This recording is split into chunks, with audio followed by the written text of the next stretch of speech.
Hello, it's me. It's you. We're here. We're queer. Some of us, anyway.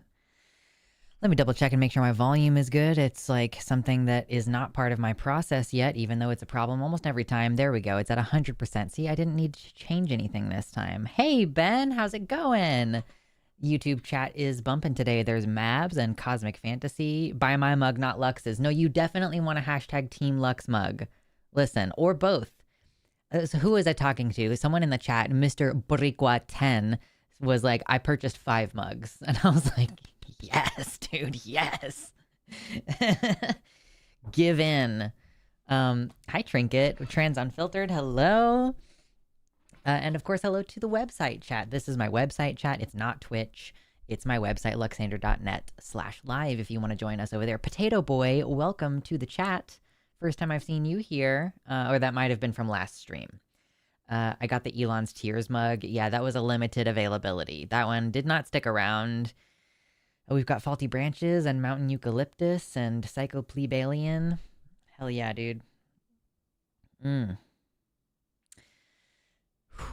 have been feeling a little bit sick on and off. Quite sick. This whole month, I've been feeling quite sick. And I just now was like, ooh, I just exerted all this, starting up energy to the stream. And I'm like, oh, no. Now I have a feeling like I'm going to get sick. So I'm going to tone it down a little bit.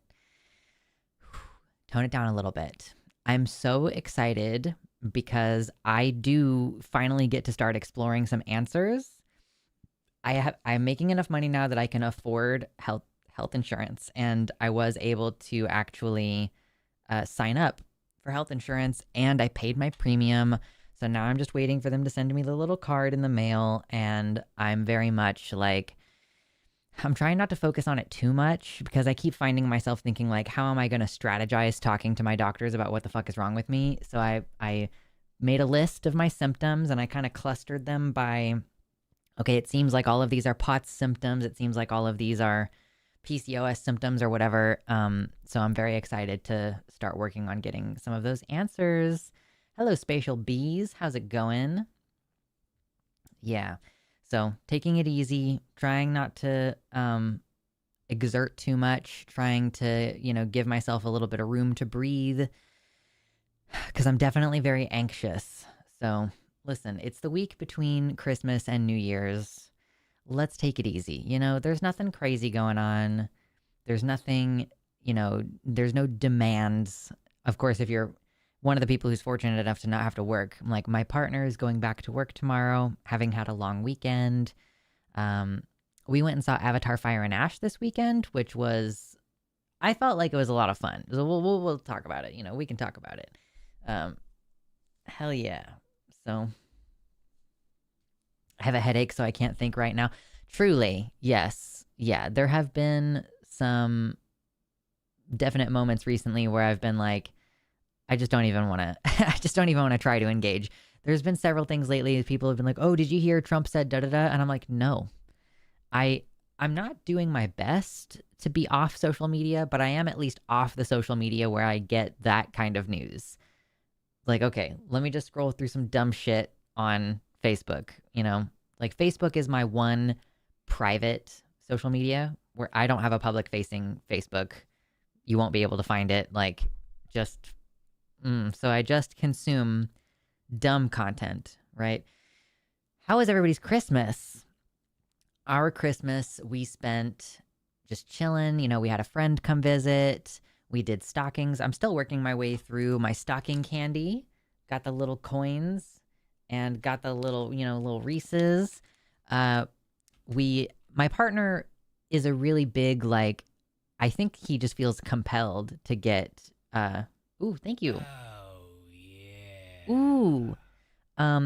Nikki, thank you. Says, congrats on getting insurance. I hope you can finally get the help you need. Also, thank you for all you do. Watching you brings me joy. Thank you so much. That's very sweet. Thank you for your donation. Yeah, I do my best to show up on time and be here for the people. I give of myself to the people. So yeah, I'm glad that you find joy here. There's a couple people who've like made friends on my stream, and that's very exciting to me. So yes, my partner always gets Lego, even like relatively cheap Lego sets, like he seems compelled every Christmas, like we're going to sit on the floor and play Lego together and watch some movies. It's our tradition, and apparently a lot of people's traditions, the more I see it on social media, to watch the Lord of the Rings movies on Christmas Day. We did not watch the extended editions. I feel like the extended editions are for more of like a special occasion. And I don't know, like it's already going to take you literally all day to get through all the Lord of the Rings movies, even with just the theatrical releases. By the time we got to the end of Return of the King, we were like, none of us are paying attention to this at all now, so we are, just enjoying chill time. So my partner actually got me a Lego set that is meant to be taken apart and put back together in like a couple of different orientations. So one of them is a phoenix, one of them is a like more Chinese dragon, and the last one, the big one, is like the dragon, fully big, 4 legs with the wings, and he has a little treasure chest, and it's super cute. So I was just telling my partner, we've sat down and tried to play Lego a few times with just like the pile of Lego. I'm really bad at that. Is this like an autistic thing? I think that it's an autistic thing, maybe, that I'm just like, I don't know how to freely play with Lego, Okay, what did that translate to? That's about almost $7. Let's round it up to $7 from that super chat. The dollar is losing value. And we've got the treasure chest as usual that we will open if we get to that $100 goal. Okay, let me bring my chat back. Come back, chat. So, yeah, it's Minecraft in real life. Yeah, but I also don't like Minecraft. Well, I will start up a new file of Minecraft and in survival mode, and I'll play it until I get to a point where I have like a relatively sustainable little village area for myself. Like okay, I've got crops growing. I've, built this, I've built that. It's like cool. And then I get bored and I'm like, all right, I'm done with this. So I just don't do very well with the free play aspect. So I was telling my partner, like, what I could get down with is like taking a Lego apart and then putting it back together. So I think that he had already bought the Lego for me before I said that. So the set that he got me ended up being basically perfect, where I'm like, oh, okay, I take it apart and then I put it back together in a different formation. So yeah, that's enjoyable. My son is insanely creative with Lego, whereas I can barely build a house. Yeah, and maybe it's because I didn't really have Lego as a kid. Like the one Christmas, I specifically asked for Lego, and my aunt bought me like, those like pieces of metal that have like bits and bobs and chain and stuff, and it's like a puzzle, and you're supposed to figure out how to take it apart. So literally the only time I ever asked for Lego, by the way, I'm pretty sure that request went to one of my aunts who had a kid who had a bunch of Lego. So part of the reason why I wanted Lego is because my cousin who I played with had Lego, and they just didn't fucking get me any. So that's I guess growing up poor thing, and growing up as a girl where nobody bothers to get you the shit that you actually ask for.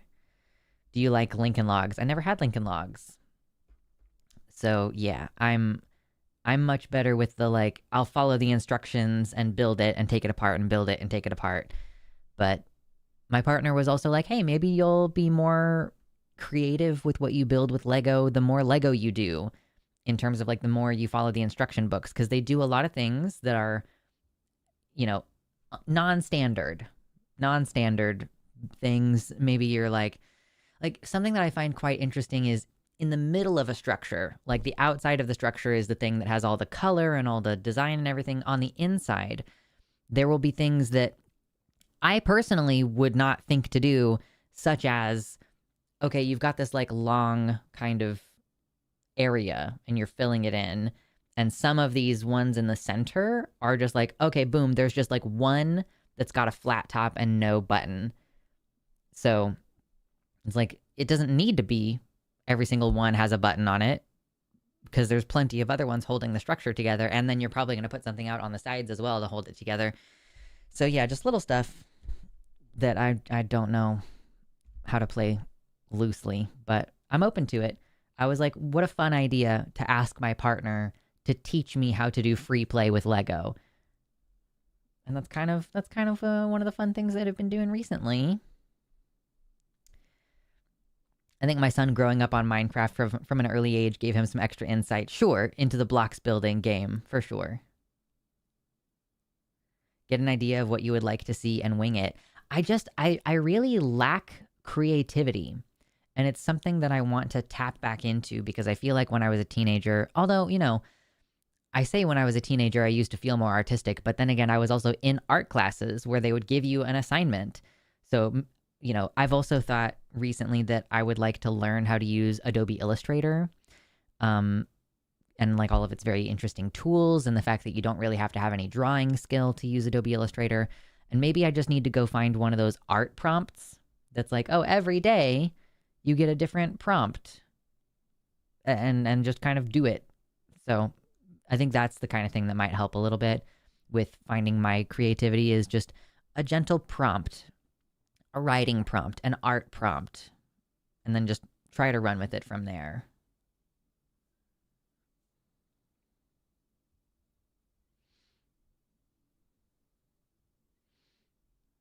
Sometimes people have Christmas fiascos, like Mabs has a Christmas fiasco story.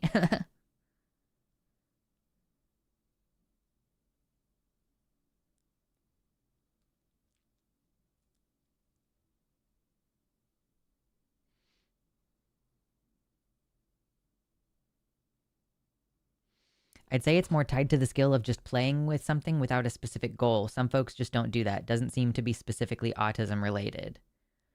Sure.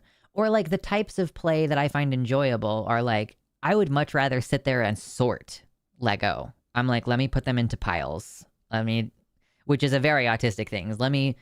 When I was a kid, when I would be in the bath, I had little things in the bath that like each could be containers. And so I would take whatever the smallest thing, like let's say I have a spoon, and I would use a spoon to fill up the next thing, which maybe it was just a block flipped upside down. So a little block flipped upside down, and I would like fill it with water, with spoonfuls of water. And then when it was full, I would tip it into the next biggest thing and then start with the spoon again and like do, and then boom, until the one was full. And then I would tip that over into the next biggest container. So it's definitely, I don't know.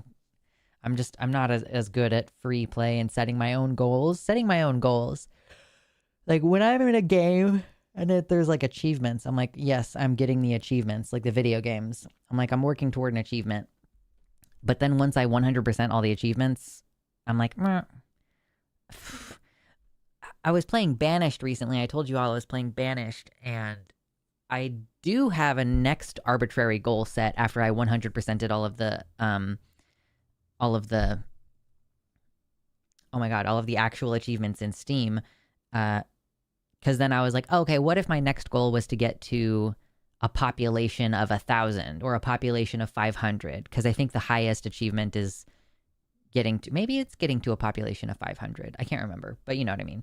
So building on the previous achievements, I set myself a new goal, but then I haven't really been playing it that much since then. So it's like the lack of external validation and reward kind of fucks with me a little bit. Happy holidays, Radvilas. Indeed. It's almost the new year. Speedrun a Lego set. I don't know. I like to take my time. I feel like if I speedrun it, then it's over. Then I've gotten to the goal. I don't know. Howdy, Banana Brains. Hello, hello. Welcome people in. I liked doll houses a lot because I would set up the furniture and decorate it, but then I would never actually play with it. Yes.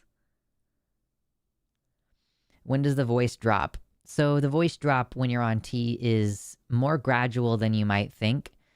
And because we tend to hold our voices in a particular way, like people don't realize how deep my voice is because I still speak forward in my mouth and like high in my register in my mouth. So like if I put this right here, you can hear more easily, I think, that there is like a lot of bass to my voice, and it's just like not noticeable because you're hearing me through the mouth where the sound gets pinched right here in the back of my throat. So even if your voice starts to change, it's probably not going to be as big of a change as you imagine, because you have to actually change the way you talk in order to get the full like resonant benefit from it, which is why voice training works for femmes. Like this is why trans girls can sound more feminine and just like, oh, it's you just have like a woman's voice, because it's a more about this stuff happening in the mouth than it is strictly about like the length of your vocal folds. Yeah. Not gonna lie, I would love to get the Lego Millennium Falcon large size and put it together solo. Yes. I did finally add to my Throne wish list, throne.com/Luxander. It's just a website where you can buy stuff for a wish list, and it has a little bit more security than just putting my Amazon wish list out there in public. But it's like I added something to I can add stuff from Amazon to my Throne wish list. So the Lego set Barad-dûr from like the Sauron, like the Eye of Sauron at the top of the tower, it's one of the biggest Lego sets that they have. It's like more than 5,000 pieces, and it costs like $450. And if someone wants to buy it for me, it's on my Throne wish list. It's not as easy as you make it seem. I mean, I don't mean to imply that it's easy. I'm just explaining why it works the way that it does. And I'm only really referencing it because I'm saying, like, as a trans masculine person, you might think, oh, my voice is going to get deeper. But if you don't change anything about the way that you talk, you're going to just you're just going to get the buzzy sound that I get in my voice. Whereas if you focus on expanding the vocal resonance in the back of your mouth, and even here, like I'm definitely speaking through my nose a lot still. I'm trying not to force my voice any deeper. I'm just trying to create more resonant space. So, and like also my I speak in a very faggy way, even with my deeper voice. So, but like voice training for trans masks is a thing that you have to do in order for you to get any kind of benefit from your voice getting deeper. So I'm not trying to suggest that it's easy for anybody, but like, it's practice, and it's holding the muscles in a different place than you would usually hold them. So of course, like, it's probably going to make your throat sore. It's going to take practice. When you first start doing it, you have to be very thoughtful and think about it the entire time. And it takes time for it to settle in and become like the way that you're naturally holding your voice. So yeah, I'm not trying to suggest that it's easy, but just that it literally is like functionally, like you have to practice in order to make it work, regardless of which direction you're coming from. So if you are, your voice is getting deeper naturally through testosterone, that doesn't necessarily mean you're going to sound more masculine unless you work at that specifically. All I was trying to say. I just got to visit with my oldest for the holiday, and their voice is nearly an octave lower since the spring. Oh my gosh. That's crazy, Ember. Those Loader Lego sets would be such a baller thing to build. I know. We were talking about we were talking about how some Lego will have like little secrets inside. Like there's a Lego minifig one that you can build. It's a big minifig made out of actual small Lego pieces, and on the inside they have a little minifig that goes inside and has a little control panel.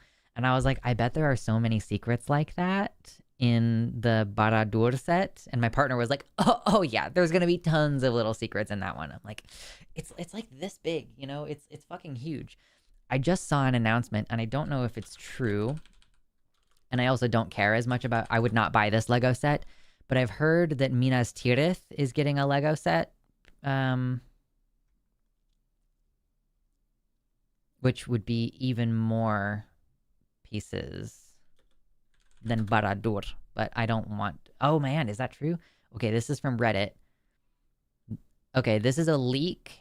I don't know if this is accurate or not, but allegedly there's going to be a Minas Tirith 8,278 pieces released in June 2026, which is allegedly going to include minifigs of Gandalf the White, King Aragorn, Pippin, Denethor, Faramir, some Gondor soldiers, and a little Shadowfax.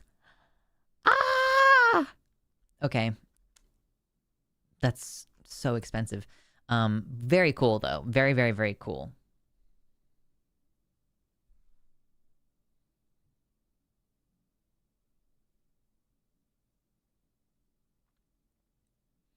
My kiddo is a singer, so the voice training is kind of built into their existing life stuff. Yeah, for sure. As the voice deepens, they're like, okay, can we put you in with the basses? Are you a baritone? What are you doing now? And then vocal practices. Like, I could do voice training based on just what I remember from choir, because I was in choir. Meow. Hello, Shakespeare. Have you seen pictures of the Balrog bookends with the whip of fire? When people position the arm down, it looks like it's pissing fire. Have not seen that. Quite funny, though. I actually have a question for you guys. So on Throne, one of the cool things about it is that you can enable a crowdfund feature. So like, this is my Throne wish list. I recently added this camera because this is a webcam and honestly, it kind of sucks.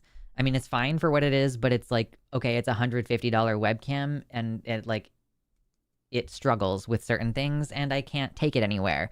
So I did add this Canon to my wish list. And it's like, because it's got lenses and stuff, like the lenses are expensive for proper cameras. So it's like $1,000, but I enabled the crowdfunding function. So if anybody wants to just pitch in $20 toward me getting like a real camera, and also like someone recently, there it is on the floor. No, that's the box. That's not the actual thing. Where is the actual thing? Anyway, I have my lavalier mic now that someone purchased for me off of the wish list. So like with a real camera and a lav mic, I could go places and film, or I could go places and take photos. You know, I could take like actual cool photography. So that, yeah, the camera enables, you know, more creative storytelling that I could do with film. And obviously it's $1,000, so I put on the crowdfunding. Should I turn on the crowdfunding for the Lord of the Rings set? Because it's $460. And I'm kind of wondering if maybe I should turn that into a like anybody could pitch in, even though it's some bullshit that I don't need. I mean, basically everything on this wish list is bullshit that I don't need. Like, do I really need to have my titties out? Not really, but I don't know what I make. Do we want me to wear this shirt? Do you see this? Anybody want me to wear this shirt on stream? Because I fucking will if someone buys it for me. Anyway, yeah.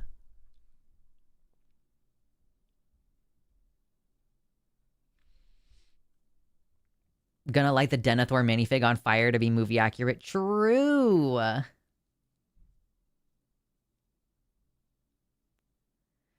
pushing 60 now and still trying to train my voice and have been accused of being younger than I am because of my voice. Trans people are eternally youthful. I don't know what it is about us. I didn't like the Lego sets that had a specific design. I just liked random pieces that could build whatever I wanted. Plus, I couldn't focus enough to read the instructions. So if you're a kind of person who just really thinks that Lego pieces are cool, like neat Lego pieces, I recommend checking out the Lego Friends series. Not Friends as in the TV show. That's fucking terrible. But Lego Friends, like they're kind of more marketed toward girls. Like these, they're marketed toward girls, but they have a lot of really cool, unique pieces. My partner got himself one of these, like a small one for Christmas this year. And, yeah, like it had a lot of really neat pieces and I recommend it if anybody's ever like, whoa, let me get some fun, unique pieces. Lux, I barely have booba and I still get people shouting for more booba. Everyone loves more booba. I know. Listen, like, I'm wearing one of my actual bras today. Like, look at the booba. Booba. Could you believe it? I wear a size 34G bra. That's what this is. 34G. So listen, if you buy me the shirts that show the booba, I will show more booba. Unfortunately, I can't show the full. I double checked with my partner recently, and he was like, prefer if you didn't. So unfortunately, nobody gets to see, like, I just changed out my nipple jewelry for like something that it's like I had bars that were too long before because I was having trouble cleaning them. So I needed like more room to move them so that I could clean them more easily. But now they're like done healing basically. They're done getting like annoyed and infected. They might get like active when I have my period or whatever. That's normal. But like they're so cute now.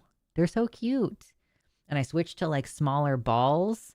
So it's like so petite. And I didn't even know that was possible. Like I got so used to having these unwieldy long bars and I didn't know like that might have delayed my healing.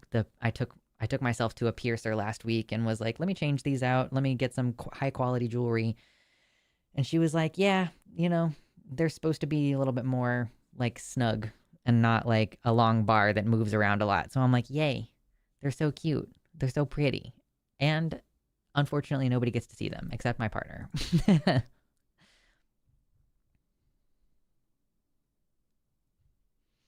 My stage instruction usually involves me talking about my booba and telling people to look. One of the hosts is obsessed with it. Very fun. That's fun, Trinket. A Central Park Lego set would be a thing. That could be fun. Yeah.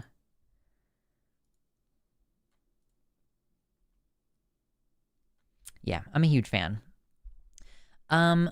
Is there any like news lately that people want to talk about? Like I said, I've been ignoring the news pretty aggressively, so there could be stuff happening and I just wouldn't know about it. I did watch someone on Instagram Reels earlier today, like reviewing footage of Trump, and Trump was like walking through a hallway in the White House that had a sloped floor with one of his grandkids, I think, and they were like, the guy was talking about like how Trump is walking like somebody who's had a stroke or multiple strokes, and not only has had strokes but has also potentially fallen. He was like the wider apart he was like a guy who works in old folks homes. The wider apart people's feet are when they're getting older, it's like indicative that they have fallen before, and so they're more nervous about falling, and so they have a wide step, like I think wide this way, keeping their feet like wide apart and everything, rather than standing with their feet closer the way that people who have functional balance can.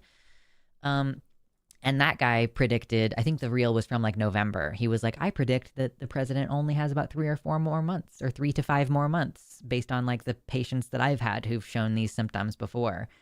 And that was fun. I don't know if it's accurate, because I feel like I've been hearing people say that all year. Like, oh, I work with older patients, and here it seems like Trump is going to die soon. It's like from natural causes. I have a wider gait due to many falls. Yeah, yeah. I work with the elderly, can confirm.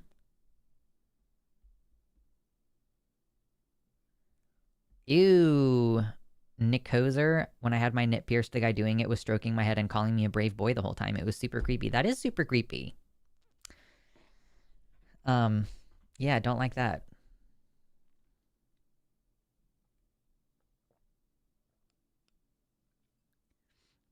When you are on test, did you have any undesirable side effects? I think the only thing that I didn't like on testosterone was like after a certain number of years, the fat redistribution. Because I have very, very wide, bony hips. And so when the fat starts to redistribute, I felt like it just didn't look very good on me. I just didn't like it. Hey, I'm non-binary, it turns out. So I prefer having like soft hips and that kind of stuff. So, and that changes back after you stop taking tea. So that's the only thing that I really didn't like about it. Excuse me. Oh my gosh. Not sure about the prognosis part. Yeah. People are, I think, they're eager to offer some kind of hope or something that makes people feel better. Like, I don't know. Bridget Bardot passed away. I don't know who she was, except for that she was name dropped in a Chapel Roan song. Was she like a who was Bridget Bardot? She was a Playboy, Bridget Bardot. Or is Bridget Bordeaux a different person than Bridget Bardot? Who's Bridget Bardot? This is the same name? Bordeaux. Who's Bordeaux? Okay, so Google gave me an alternate spelling that just isn't accurate. Cool. Yeah, I was gonna say Nikki. Or Nickos, sorry. I've seen so many old people live much longer than they need to, and it's like the more evil they are, the longer they live. Does it kind of feel that way? And also, they can continue to subject Trump to all kinds of insane, experimental drugs and stuff. Like, you know, I'm sure it was Bardo. Okay. She was a sex symbol decades ago. Okay. I've seen so many. And so Bridget Bardot, it looks like, okay, she was 91 years old. Cool. Great. She lived a long life. Yes, I'm being flippant about that because I keep seeing stuff about like younger celebrities that I've never heard of, but it's like, oh, this person, I just saw one earlier today that was like, oh, this black female, I don't know if she was an actress or a musician or something, but like, oh, she died at age 35 after like numerous cardiac arrests that were potentially the result of like the flu. And I'm like, wow, look at that. COVID got another one. Another one bites the dust. Wear a fucking respirator. Like, I don't know. It's just weird watching this happen and knowing that this is my least popular opinion.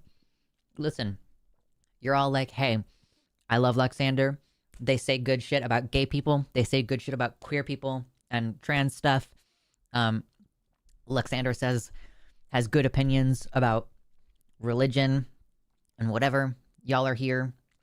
Some of you are here from the line, probably. I don't know, actually.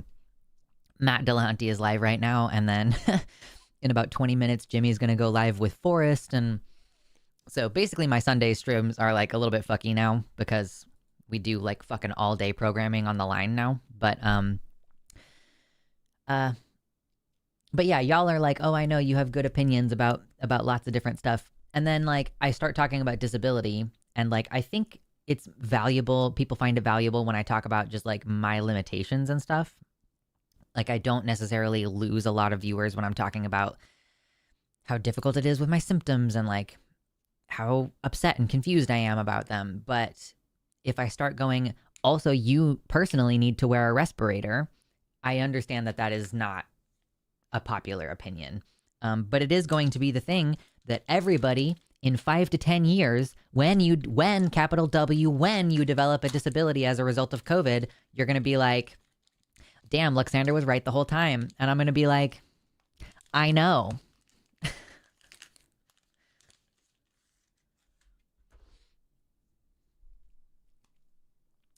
Bridget Bardot famously came out with some very homophobic remarks back in the 90s. Okay.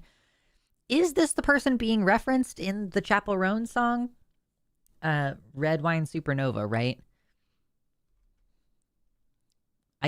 So did she just not know about Bridget Bardot's homophobia? I don't know. Or maybe she's saying like, I'm really into this girl and she's a little problematic. Possibly.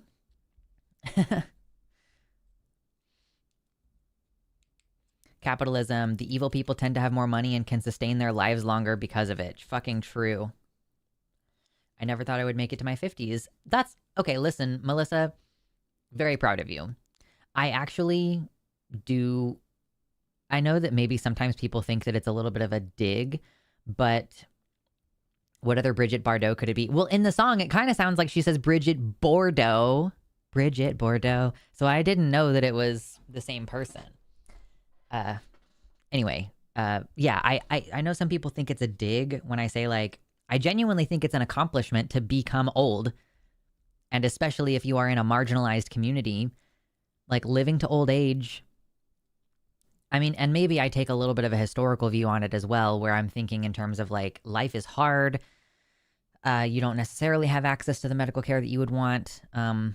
Whatever. Like, I genuinely think it's an amazing and beautiful thing to live to your old age.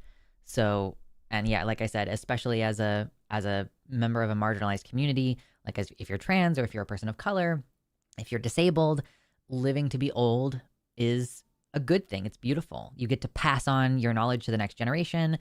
Humans are much like other matriarchal species where like a lot of animals, if you don't know this, a lot of animals don't actually live very far beyond their reproductive capability.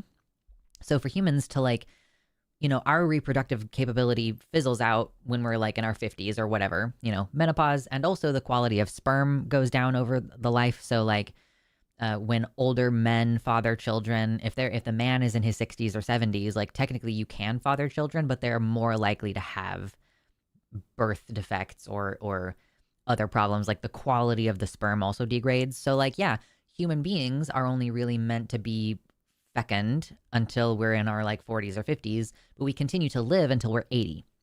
And that has always been the case. Like, we've always been able to live that long. When you look at historical records that say, oh, the average age was only 40 years old, that's because of the number of dying children and babies who drag the average down. But if you remove the babies from your average, then you see basically like normal life expectancy. People in their 50s, 60s, 70s, maybe even into the 80s. So, yeah.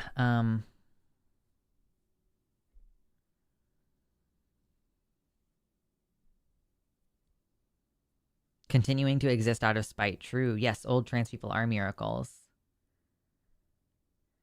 And other species like orcas also live well beyond their fertile ages. And it's because we are social creatures. And the reason that we live beyond our reproductive capability is because we have a social structure where we pass on knowledge. Like, it's a huge benefit for us to live beyond our fertile years because we can teach the younger people how to do things. So, yeah, I just think that that's a really neat aspect of biology. 140 plus year old tortoises still throwing it back for their species. True. Nico. Okay, gotcha. Nico.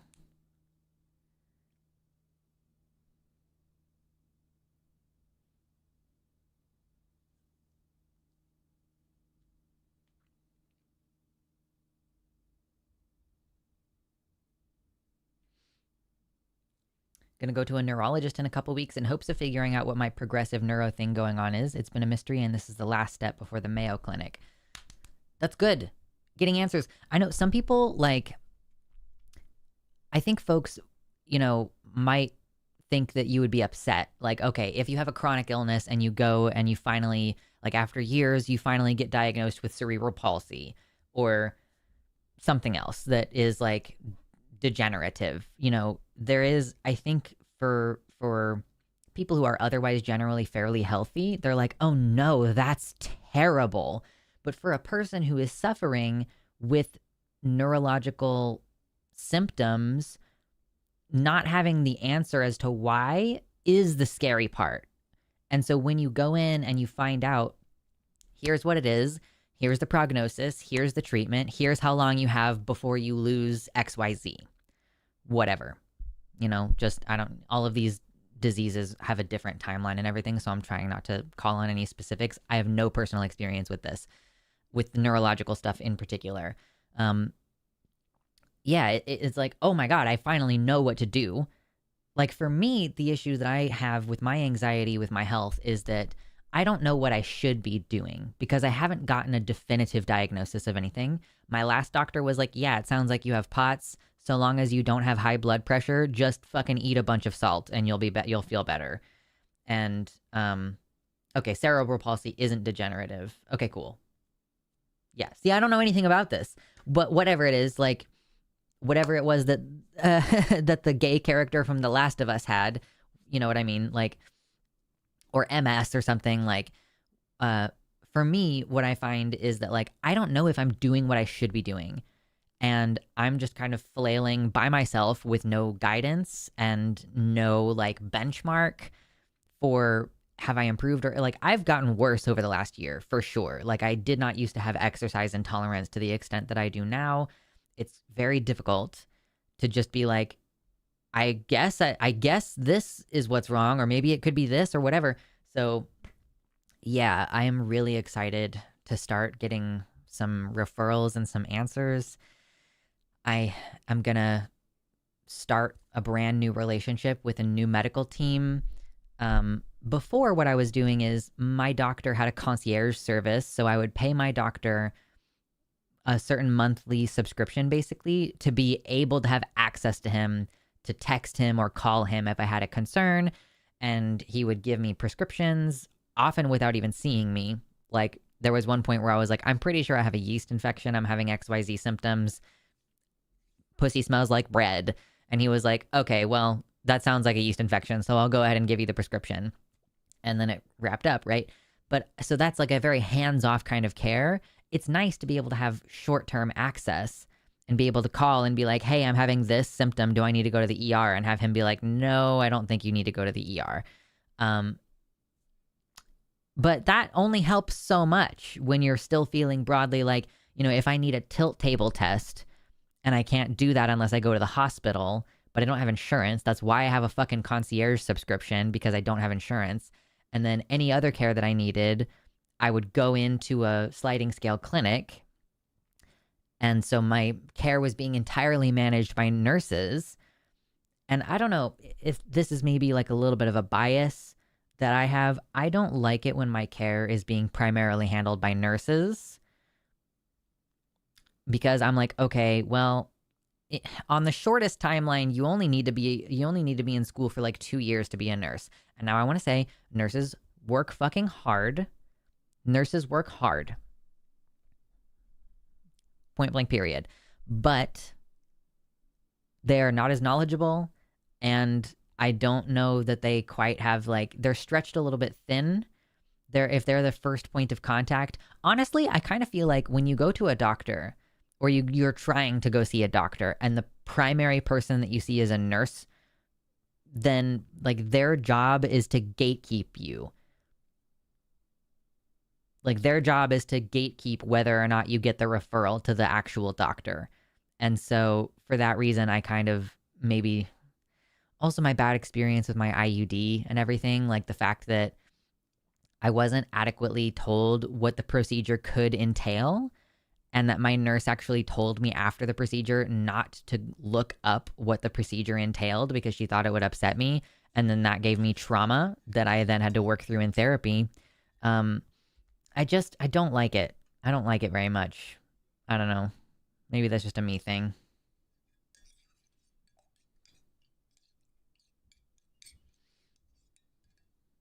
Got my giant mug. Ooh. If you didn't see already, this is live. You can get your hashtag Team Lux mug. Let's look at some of the other mugs too. They became available last week. I can't remember what day exactly. And these are only available for a couple weeks. I'm not actually sure how long they're going to be available. So there's a little bit of FOMO. If you don't get one, then you might not get one. So if you got $20 in your Christmas stocking, you might consider getting one of our mugs. Like Jimmy's, I actually bought one of these for my friend. It hasn't arrived yet. It's supposed to arrive in the next couple days. So I haven't actually gotten this one. But yeah, Jeremiah, never play hide and seek with Jesus. The black one, Javon's the black one. That was his design. He wanted it to say that. Aaron Roz, this one's Forrest Valkai. Jesus, he came, he lied, he died, end of story. Elect the Dolls. Fresh Squeezed Adrenochrome. That one's Austin's. Alyssa and her Big Brain Certified Hottie mug. The We're Fucked mug. Infinite Jest. For the Bible Tells Me So. Jesus Loves You. Terms and conditions may apply. Drink Coffee Not Kool-Aid. Marked Safe from Trans Derangement Syndrome. The Heathen mug. Cat for Seth Andrews. Hashtag Team Lux. In This House, We Fear the Monad, The Promise, Pink Angel Unicorn, and Matt Dillahunty's I'm Not Answering Questions. There are lots of really good ones here. So, mugs. Mug Brawl. Whoever sells the most mugs gets to keep their mug in the store for the entire year. I know it's not going to be hashtag Team Lux, but if you want to represent, it says it on both sides. Look at that. Adorable. Shout out to Arden for her cute little design. Jovan's mug is so damn funny. I know, he's so funny. Yeah. He'll say stuff like, damn, it's a bunch of honkies in here in the Discord. And I'm like, you're not wrong, man. You're not wrong. I can't help it, okay?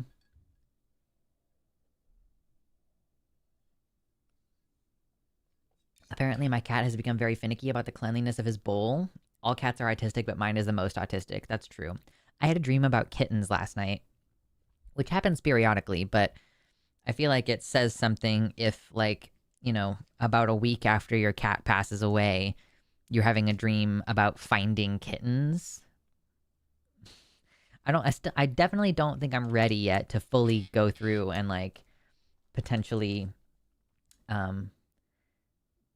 get a new cat, but I mean, you know.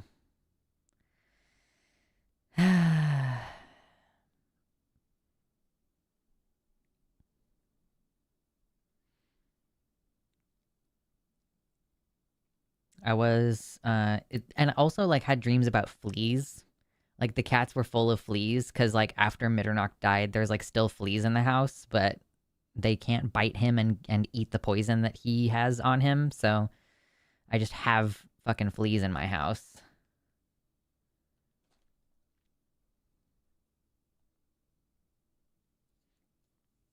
Giovanna's great. My personal favorite insult is calling people honky priestess. Honky is such a great word. Yeah. Javon's pronoun filter never misses. Yeah. Nurses are better at giving shots and communicating in lay terms. Sure. Okay, so yeah. This is the thing about the difference with, like, nurses are great with a lot of practical things. Nurses are great with, like, giving shots and routine kind of little things that you need done. But if you have, like, complex health needs, like, I like have like little spots on me that might be like a little fungus or something. And the nurse, like, she looked at it and was like, yeah, I don't know. And then, like, didn't refer me to anyone for any further whatever. And I ended up getting in touch with my concierge doctor and went and saw him in person, which normally I can't do that because he doesn't have normal office hours. And he got out his little, you know, actually look at it close microscope thing that you look at skin problems with. And, like, even then, I don't know that the medicine he gave me made the spots go away completely. So I'm like, okay, send me to a fucking dermatologist. So I have insurance now that will cover specialty visits, like seeing a fucking dermatologist. So I can, like, have someone keep an eye on my moles because I have moles all over and my grandma had melanoma. Like, shit like this that you need to have addressed by someone who actually knows what the fuck they're talking about in the specific thing that you need done. Like, I swear to God, if I go in and some fucking nurse tries to manage and diagnose my POTS, I'm gonna lose my shit. 7621 has donated $5. The future belongs to those who believe in the beauty of their dreams. Eleanor Roosevelt. Thank you. Thank you so much, Teen T, for the $5 donation. That's very kind. I like the Eleanor Roosevelt quote as well. She was pretty cool. I don't actually know a lot about her, so maybe I just endorsed, like, a genocidal maniac, but I wouldn't know.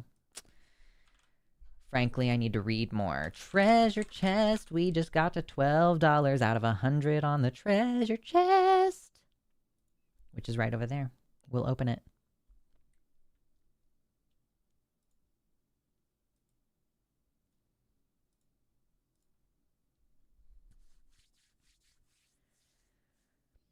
I had a dream. Oh, hold on. Dreams often reflect things on our minds, like desires or emotional needs, but sometimes they're just random and we only notice the coincidental relationship to things we know are on our minds. I had a dream about people touching me. I'm touch starved and very aware of it. So, did I dream that because it's on my mind, or did I dream it randomly and I noticed because it's on my mind? That's an interesting thing too. Like um I randomly have dreams where my partner or sometimes other people is like avoiding me or like is interested in someone else, and like I get left behind, or like I'm trying to get attention and I'm being actively ignored. So like, okay, the trauma of abandonment is coming up in my dreams. So we have abandonment trauma that I'm dreaming about. Um Last night in my dream that I had with the kittens in it, also my partner was with me, but like with me in a positive sense. So like that's, I think, a reflection that like our relationship is doing better and the abandonment button isn't getting slammed all the time. The underlying problems are not resolved. That's why we're going to try to get a referral to mental health to see if I can get couples therapy covered. um, but yeah, it's been like that was a good dream overall. It was not lacking stress because it was weird. Like in the dream, it was so weird. In the dream, my partner had like found out that I don't know if it was that he was adopted or something, but it was like he had two other parents besides the two parents of his that I know. Um, and it's like we were getting toward the end of the dream, and I was like, I want to go back. I want to go home. Like, I want to go sleep in my bed. And it was getting later and later, and they were like, well, just, you can just stay here. And I was like, yeah, but I really want to go sleep in my bed. So there was still a little bit of an aspect of like what I wanted was being not prioritized, but it was also like, these parents are way better than your actual parents. Um, I don't know. It was a weird meandering dream. uh, and like the kittens were a little bit like raggedy looking when we first found them. There were four. We found four kind of raggedy kittens, and they were covered with fleas, and like they had the crusties in their eyes the way that kittens sometimes do. And then like the more we interacted with them and pet them, like the more they just became like normal kittens, which was interesting.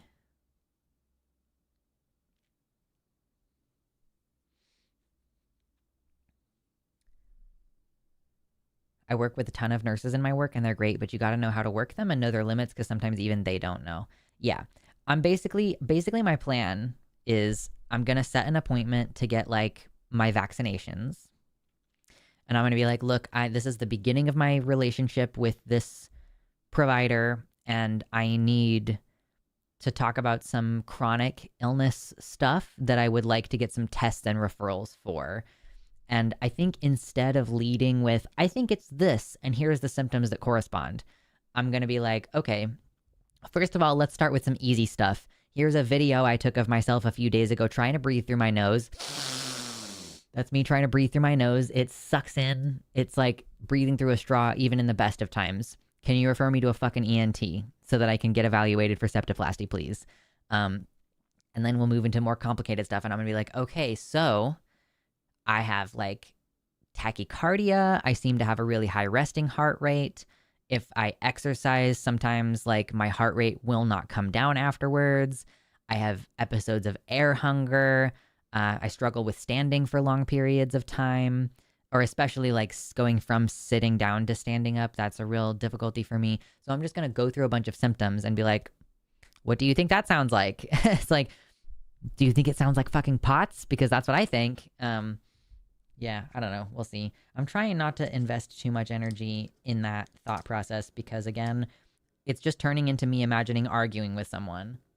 It's like imagining having to fight with somebody to acknowledge that I feel like shit. I have medical insurance and had to practically beg for a colonoscopy even though I'm over 45.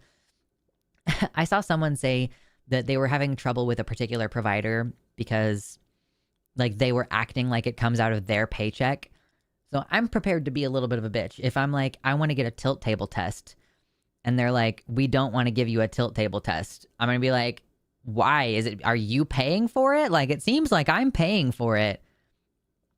So can you just, although I know like they're probably going to want to do a bunch of other stuff first. Like they're probably going to want to do a Holter test. They might want to do an EKG. And I'm fine with doing those things. I just want to get the fucking process started. Air hunger, like shortness of breath, like feeling like you can't get enough oxygen. That's what air hunger is.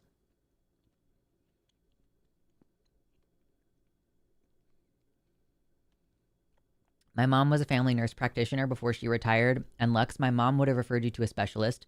Of course, that specialist might have been a psychiatrist for anxiety, but still. See, I'm gonna break things. If I go to a doctor and I'm like, I have episodes of tachycardia and air hunger, and I have exercise intolerance, and my legs tingle, and I feel funny and spacey in my head sometimes, and like trouble remembering stuff, and like if I go through a long list of symptoms that could potentially be fucking diabetes and could potentially be PCOS and could potentially be endometriosis and could potentially be Ehlers-Danlos syndrome, and somebody's like, I'm going to refer you to mental health for anxiety, I'm going to be like, put it in my chart right now. Every single symptom I just told you I have, I'm requesting exactly these tests and referrals, and you are telling me that you're not giving me any of those tests or referrals, and you're just going to refer me to fucking mental health. In fact, give me a copy of all of the notes and charts that you took today. Like, I'm going to lose it, actually. This is the kind of thing that I'm worried about, is having someone be like, it's just anxiety. I'm going to be like, I know I have anxiety. Do you know why I have anxiety? Because my heart rate is like 100 for no reason, because I'm sitting at my desk and my heart rate is 100. I'm sitting here relaxed. And I like, not right now, obviously, but I'll be like sitting there just chilling and feel like my heart suddenly does backflips. Like, no fucking shit, I have anxiety. It's that like, which comes first thing. Like, are you anxious because of your health, or do you have spiraling health issues because you're anxious? Like, you know what I have found? Nothing gives you a relief of anxiety like a negative fucking test result. A few years ago, I had like an irrational fear that I had HIV. I don't know fucking why.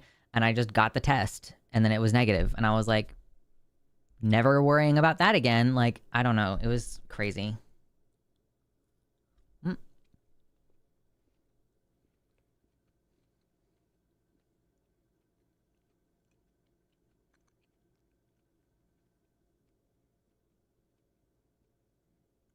The one good thing about severe poverty in the US is getting to experience socialized medicine. Yeah, fair.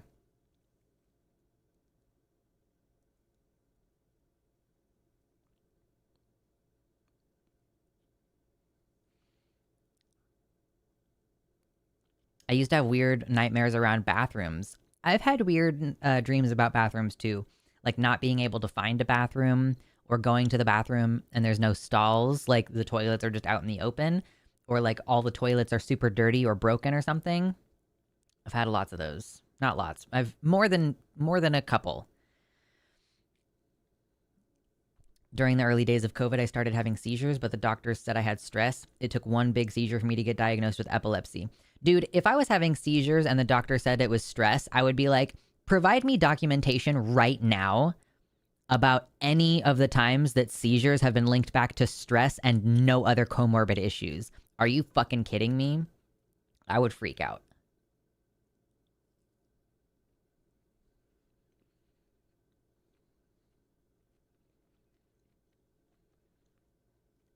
I did the tilt table test and hated it, but it's really good at confirming things. Pot sucks. I was constantly dizzy and falling down until getting on some blood pressure meds that regulates the spikes. Like, I have a really high resting heart rate. Is a doctor going to recommend that I get on a medicine to reduce my heart rate? Or is a doctor going to recommend that I do exercise? And like, what, if we're doing the CHOP protocol, what heart rate ranges are we aiming for? Like right now I don't have a plan. Right now I don't have a I'm just kind of trying to do stuff and hoping it makes me feel better, and largely it's not helping me, so I clearly need some additional care. I also I want to get the connective tissue stuff addressed and find out if I have a more severe form of EDS, because obviously that could change my literal life expectancy, but it also could mean that I need physical therapy in order to exercise safely. And I think that there's a compelling argument that I could make that everything that I'm seeking care for is medically necessary. And here's something that I'm going to use to try to get that care. This isn't even a lie. It's true.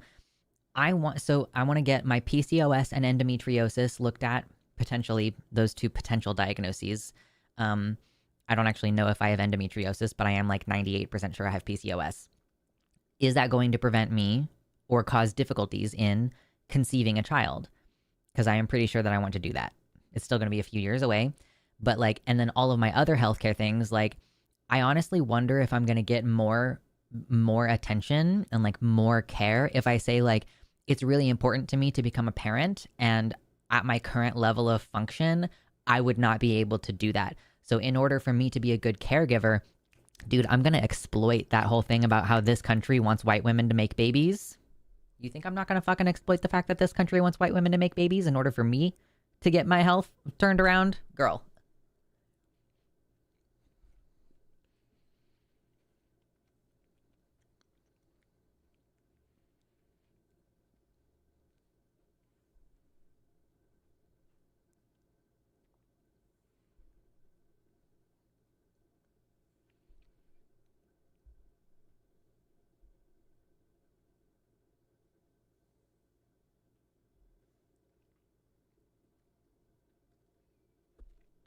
I get monthly HIV tests because I'm high risk, but also I love $10 gift cards for testing. Regular HIV testing is good as a general practice. I mean, like, even so, we used to be in an open relationship, whatever. Like, I had partners before, whatever.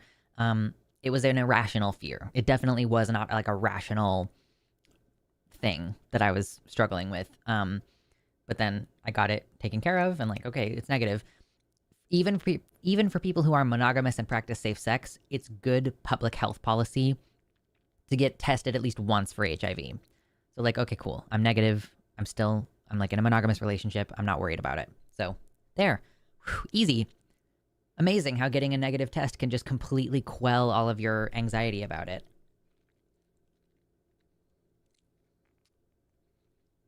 I may have to change my insurance. I requested a prior authorization to see a gender specialist for care back in early November. It's still in review. I know that they can work kind of slowly, and especially because of this time of year, people are signing up for health insurance. So I've been trying to be a little bit patient. You know, I submitted my request to get healthcare on like, I want to say it was like December 9th, and I didn't get it would not let me pay my first premium online. It was like, hey, we can't accept your first premium payment online. I don't know why, whatever. Through the system that I was trying to get it through. So I waited. Sometime last week, I finally got in the mail the paperwork that was like, hey, thanks for, applying for health insurance. Your application is under review or whatever. Cool. And then that wasn't really any more information. But then finally, I think it was like Friday or something recently. Yeah, it was Friday. Friday, I got the mail that was like, hey, we haven't received your first premium. If you would like to get care with us, you need to pay your premium. Oh, and also here's your number. What is it called? Your billing ID. So I was able to finally go into their online portal, pay my fucking premium. And so now I think I'm just waiting to get my card that actually says like confirmed you're a member, here's your member ID and everything. And then yeah, as soon as I'm able, I'm gonna start getting these appointments going.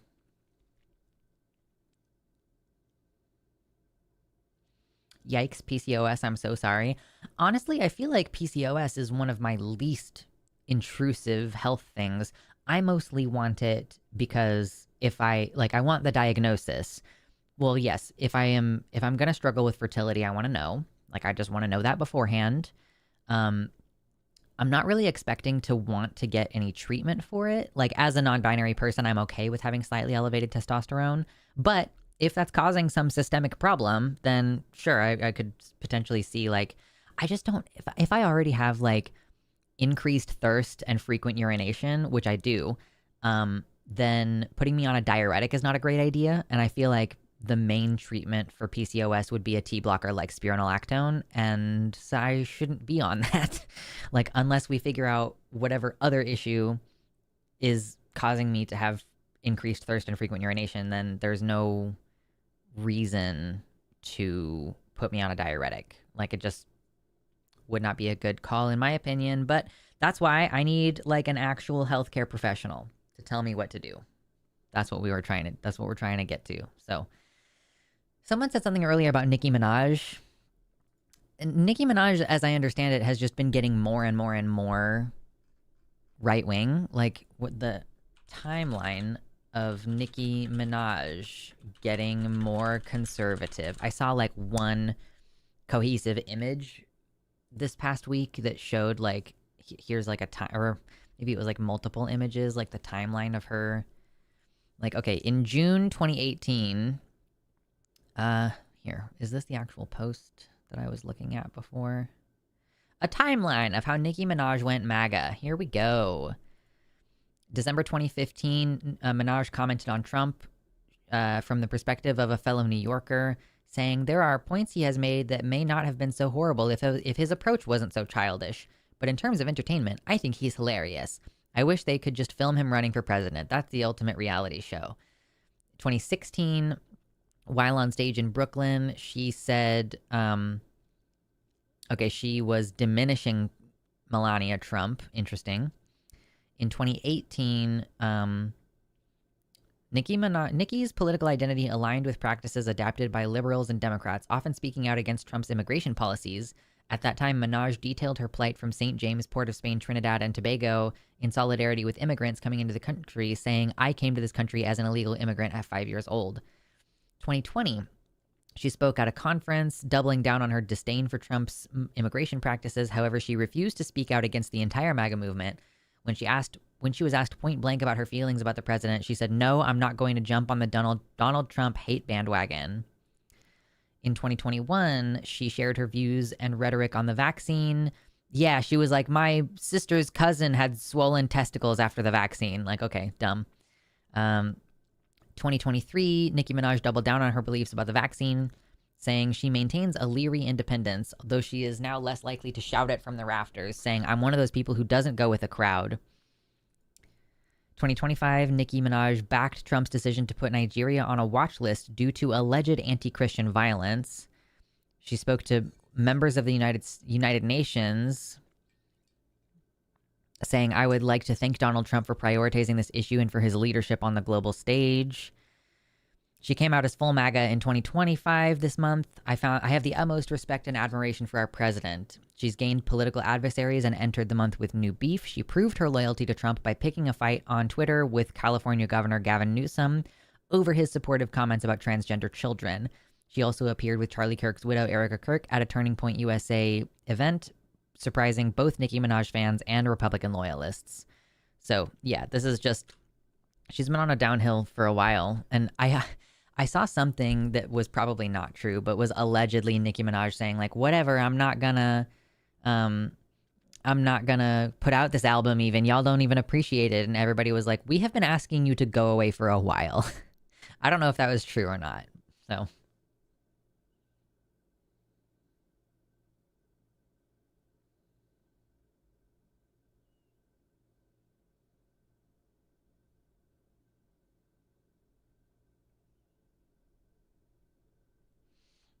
As a non-binary person with PCOS but without POTS, I would appreciate testosterone suppression. I get acne in my eyebrows and other weird spots. I mean, obviously, like, my skin is not super clear, but is it worth it to suppress my testosterone to have, like, slightly more clear skin? Like, I don't know. I don't actually know. And if I put on a testosterone suppressant, then that could make my joints even more loose than they are now. Like, I don't know. That's why I want to talk to a doctor.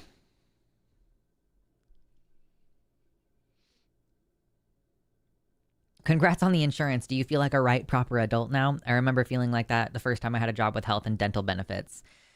Yeah, I mean, I did have a job that had health insurance from ages like 18 to 21, but it was like the shittiest preventative care only, and I wasn't really receiving a lot of medical care at the time. So I've technically had insurance before. But yeah, I feel like mostly just like an ecstatic sense of relief that the problem solving of my illnesses is no longer going to be on me alone. Like, that has been probably one of the more difficult things about it, is that I do not have help. Like, and trying to find the answers and everything has been something I'm doing completely on my own. So yeah, being able to say, hey, here's all my issues.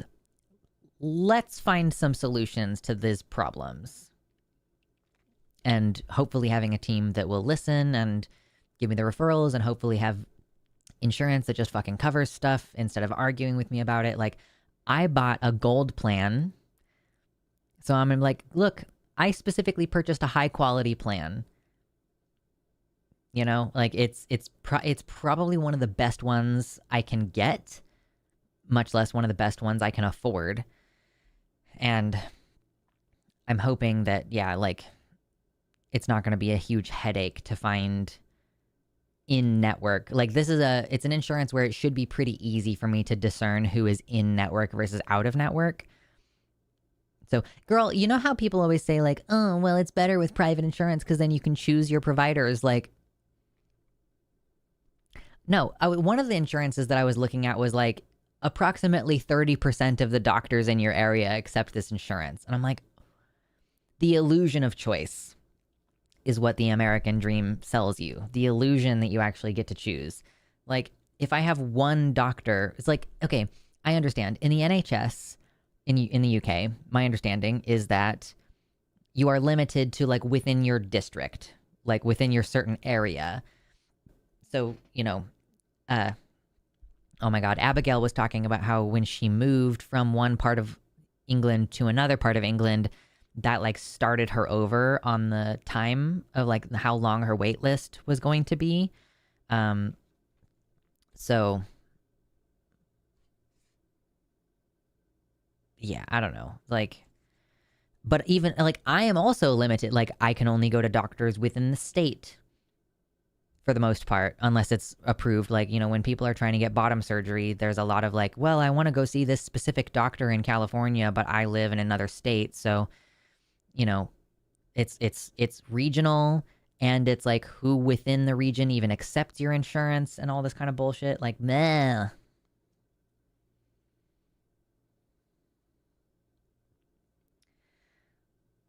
The weirdo celebrity shifting the furthest right has been a strange thing. Like, why? I mean, money, but why? Money, attention, and they're also benefiting from capitalism. True. Yeah, I think that it probably is a little bit of that. You know, Democrats at least say that they're going to tax the rich. And so when you become rich, you become politically aligned with conservatives, because conservatives are like, hey, I'll cut your taxes for you. And you're like, okay, yay, I get to make more money. So, of course, like lower income people support the candidates who say that they're going to help low income people, which really is nobody. I don't think this is probably like one of the most losing things that the Democrats do. When was the last time you heard a mainstream Democrat who was endorsed by the DNC say that they are going to specifically help low income people? There's a lot of talk about the middle class, but like most of us are not middle class. I don't even know if like me and my partner combined, I think if my partner and I combined were making six figures, I would start to feel maybe a little bit like we're in middle class, but we don't. Like, we're still quite a ways away from making that much money. In fact, I don't know. It's frustrating.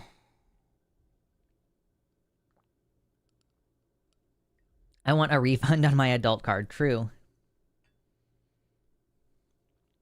I love A Bit Fruity with Matt Bernstein, and have to watch his podcast about Minaj. Yeah. I followed Matt Bernstein, if I'm thinking that is who it is, on Instagram recently. Let me make sure. Instagram. Is that who I followed?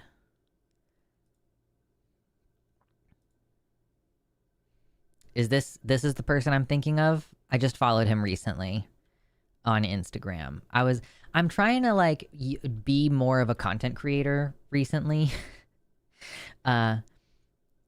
Like I'm trying to post on Instagram more. I just made a Threads. If you're on Threads, follow me on Threads, because I just made an account there. It's at Luxander Moss.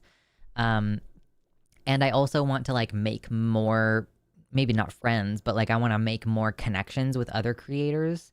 So if there's anyone that you think that I should you say like, hey, can I be on your podcast or anything, like I'm open to starting to try to make more professional connections when previously I've just been like, I don't want to do this and I'm too tired for this. So IDK, what Threads is really for. Well, according to all of my coworkers, Threads is a good place to stir the shit pot and try to bait people into calling us on the line. So I guess that's what I'm planning to use it for, is like, first of all, so that my coworkers can tag me in things on Threads, and so that we can stir up the shit pot and see if we can get idiots to call us on the line.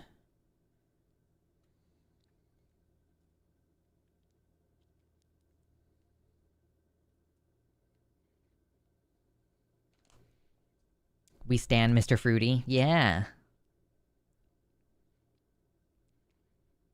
I wish there were more right-wing celebrities who were right-wing in a sensible way. I would recommend Alton Brown, as in the Food Network guy. Hey Jess, how's it going? I remember Alton Brown having like a meltdown on Twitter during, I think, Trump's first presidency, or maybe prior to Trump's first presidency. And I didn't know the whole time that Alton Brown is a Republican, which I was kind of disappointed by, because I'm like, why the fuck would you be a Republican? But yeah, he was getting really upset about like Trump and like what he was doing to the Republican Party. So there are some good Republicans, I guess. I find it really difficult at this point.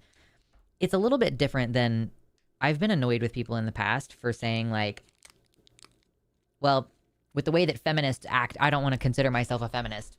I'm like, yeah, but like being a feminist is a belief system, and you either have it or you don't. So I think it's silly to be like, I don't identify as a feminist because feminists are mean. I don't really get it. But when like what the Republican Party is defined by what its politicians do. Like I don't think that political parties are defined by belief systems in the same way that a word like feminist is defined by a belief system. Like either you believe in gender equality or you don't. Either you believe that patriarchy is bad or you don't. So, you know, I don't really think of myself as a feminist most of the time because it's just not like a word that I use, but it is. I am a feminist. Like the lens through which I see things comes through a feminist lens. When I'm critical of the way that female characters are written in TV shows, that's my feminism. I just don't think about it in those terms, but I still am a feminist. But like for you to be like, I'm still a Republican despite what every single Republican politician is doing, I don't respect that as much. Does that feel incongruent or like hypocritical in some way? I'm not sure yet if I'm the one being a little bit unreasonable to be like, I criticize you for identifying as a Republican because if you identify as a Republican, then to me you do identify with the behavior and actions of the party itself. And maybe that's judgmental in a way that like people would criticize me for identifying as a feminist because of the behavior of some feminists. But like, again, I just feel like feminism isn't defined by the actions of people within the group. Like there are man-hating feminists, and you know, with second wave feminism, and TERFs call themselves feminist and they truly believe that what they're doing is working for the liberation of women. I don't know.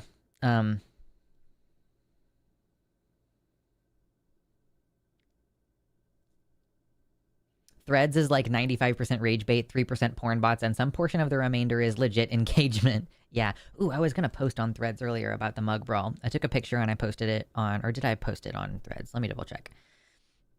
I took a picture with my mug and I posted it on Patreon. So I wanted to check if I posted it over here. I meant to. Okay, I'll post it over here now.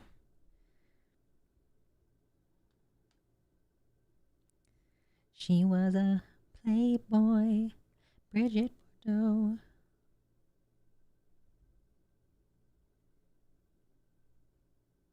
Not Mig Brawl, Mug Brawl. Mug Brawl is on at linemerch.com. Represent your boy. Hashtag Team Lux.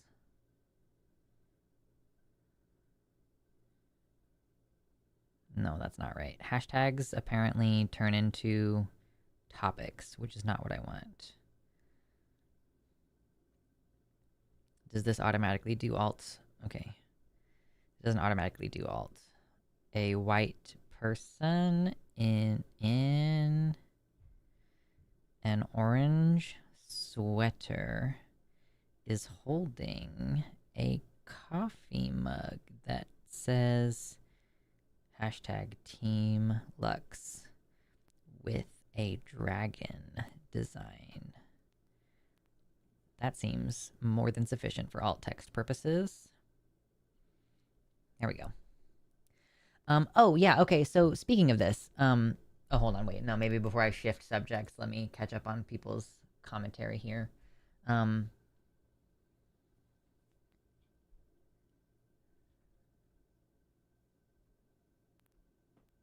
Have y'all seen the latest Extinction Explained on the How to Rule an Asteroid channel? Oh my god, is my fucking sweater on backwards?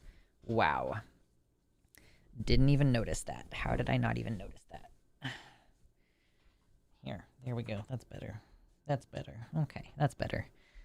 Why did no one tell me? Jeez. How to Rule an Asteroid video on Extinction Explained. Yeah, no, hadn't seen that. Shout out to Jess for fucking being cool. Excuse me.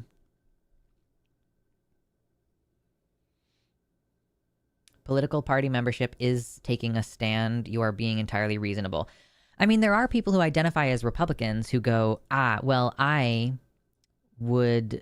support like conservative fiscal policies. Like, okay, I guess like the idea that you're like, oh, I'm gonna pay less in taxes or something.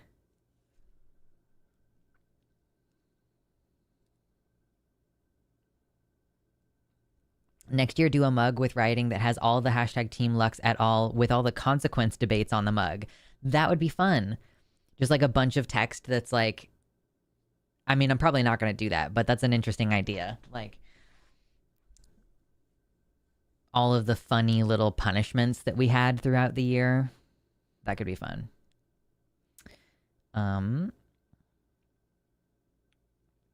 I think there's a category distinction here. Feminism is a philosophical framework, but Republicans are pure power politics.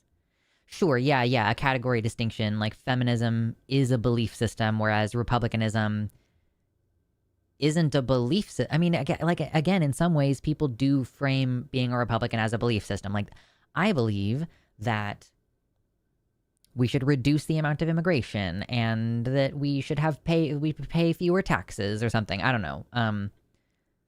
But those are all, I don't know. I don't know.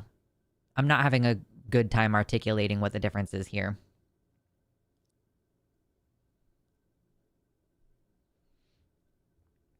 I find it funny how TERFs were the supposed original feminists fighting to not be defined by their genitalia, now screaming that their genitalia defines them. Yeah, what a weird direction for second wave feminism to have gone.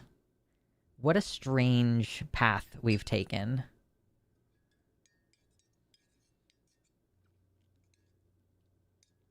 There's something to be said for remaining a political party member to try to change things from within, but at a certain point, I feel you have to bail. I just recently felt I had to bail. Yeah.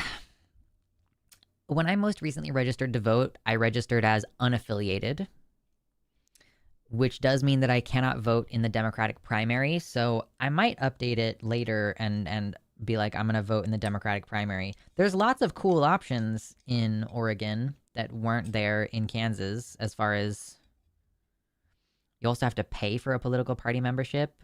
Oh, I've never paid for a political party membership before. That is something that I've worried about with, like, you know, can I join the Democratic Socialists of America without giving them like a bunch of personal information? I don't know. There's also like a communist party that's active in Oregon. I don't know if you can register as a communist, but there is like an like when I went to the Pride Parade, there was a tent that was for the Communist Party.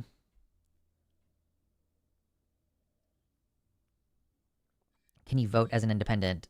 So actually in Oregon, independent is a party. It's not the same as being unaffiliated. So you would be a member of the independent party, in which case, I don't really know what that benefits you. Like, I don't know how that benefits you. Does the independent party have a primary for who's going to run as the independent party member? I'm not sure. So my understanding is like I am kind of screwing myself out of being able to influence the primaries by not being affiliated. Because some states do have like open primaries where, regardless of how you affiliate, you can still vote in them. So, like, if the Democrats are trying to choose between two different Democrats to run as the governor, I can't presently vote in that primary. So I could vote for the Democrat in the general when the governorship, because they're running the governorship again soon. I saw that Tina Kotek is going to be running for governor again. But if somebody tried to primary her, I would not be able to vote in that.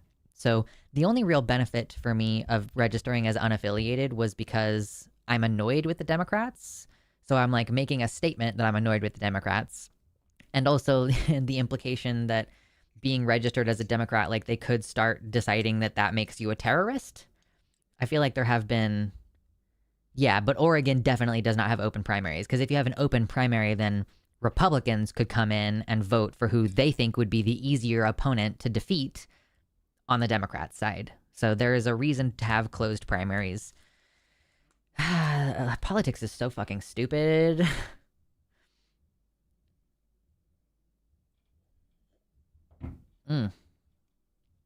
This today is ginger tea. So I have green tea with ginger and honey. I did not do any cream in this one. Did I show you guys I got myself a tea sampler from Good Dot Store? So Good Dot Store is the store that's owned by Hank Green and John Green, and they have like little tea samplers that you can get. This is my caffeine-free tea sampler. This one is called Golden Fire Ginger. It has ginger, lemon myrtle, lemongrass, chamomile, rose hips, lemon peel, and cayenne. I'm very curious. I actually do think that one of my other teas that I already tried had cayenne in it. Where is it? Hold on. It's underneath my hat on my desk. Where is it? Baby, come back.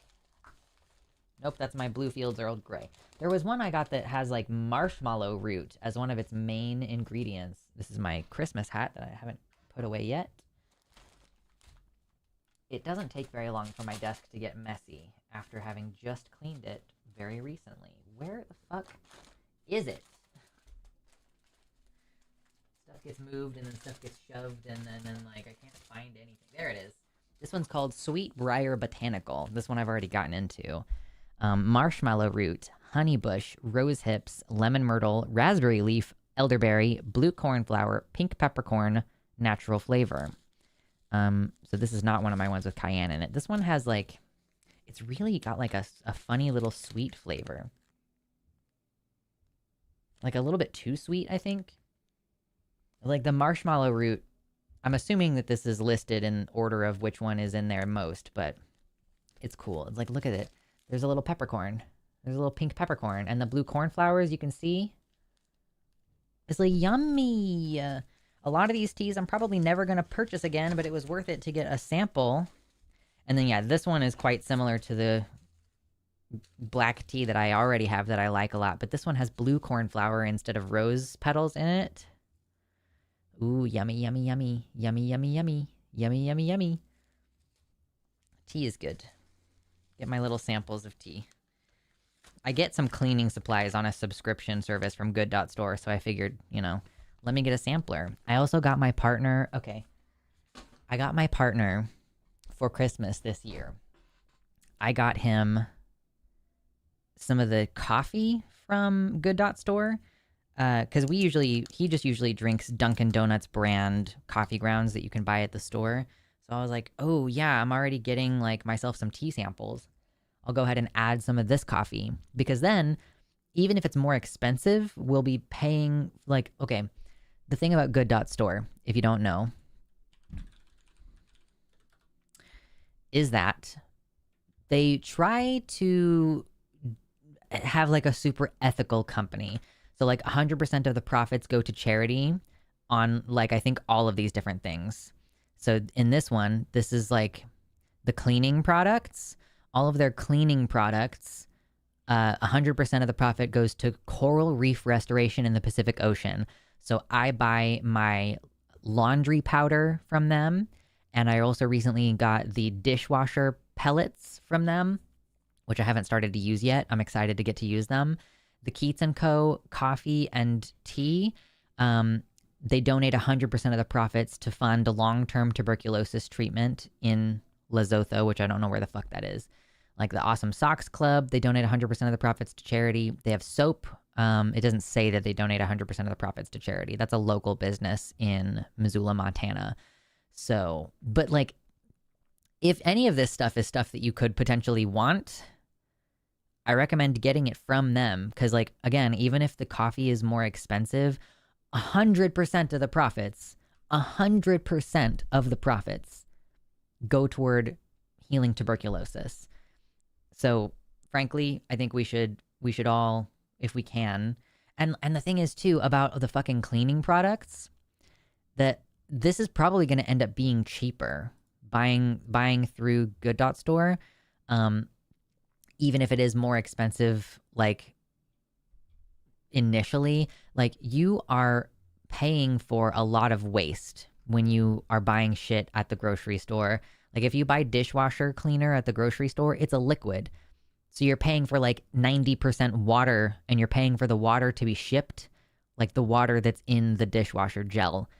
Whereas you could just get this tab, and it's in a recyclable or compostable pouch.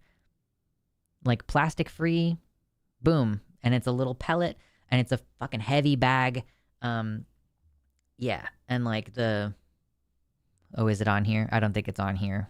There's, I guess, laundry sheets and everything. I've evolved past laundry sheets because I just do the balls. I have the foam, or not the foam, but the wool balls. But yeah, all of these things, you're paying for a big fucking thing of detergent for your laundry, and it's 90% water.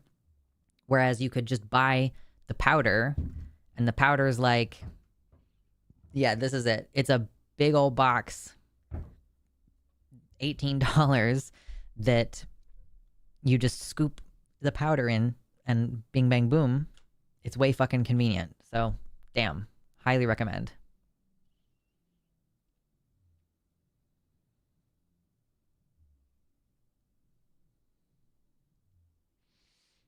The woman who played Kaylee on Firefly runs tea runners, and I want desperately to order some tea. I do think something like tea is a good spot to splurge. If you're going to splurge on something, let it be something that you are doing on a regular basis, and like, cheap tea can be functional, right? But tea is one of those things. Anything where you're dealing with a small number of ingredients, I think it's worth it to invest in each individual ingredient, right? So I buy honey that's like shitty, cheap, generic honey for cooking, but for my tea, I buy higher quality honey, or even local honey.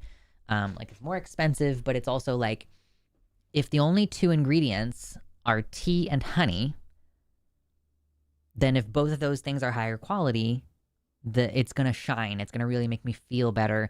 I also really love the ritual of tea. That's part of why I love the blooming teas so much, where it's like a flower with the green tea, and you chuck the thing in there and it like opens and blooms. It's a ritual, and it's self-care, and it's a moment to be mindful, and it's a moment to do something loving for yourself. And I really do think, whatever it is, maybe you're going to be the kind of person who invests in those shower pucks that make the shower smell really good when you're like, I haven't purchased one because I was like, whoa, those are expensive for just making my shower smell nice. That's not going to last very long, but it's worth it. If you're the kind of person who's like, I really invest in the shower. I really take the time. It makes me feel really, really good about myself. Whatever the thing is, find one area of your life where you can budget to splurge a tiny bit. So if it's tea, if it's good honey, if you're like, I'm going to buy the highest quality raw ingredients to make like I don't know, like guacamole or something. Give yourself one. Give yourself one area. I don't know if I know Amethysta. Amethysta. A trans doctor who does questions, interviews, convos, and has gotten into cozy queer games. Amethysta Herrick? Purple Paw Clan? Is that who we're talking about? Is she on socials?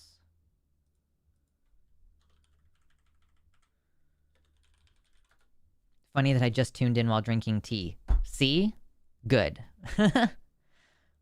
Okay, I see who you're talking about. Amethysta Herrick, PhD. I will subscribe.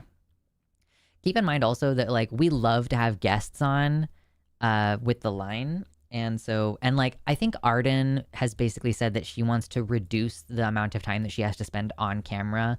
And then the last couple times that she's been on to take calls, she's been like, I don't want to deal with any spice.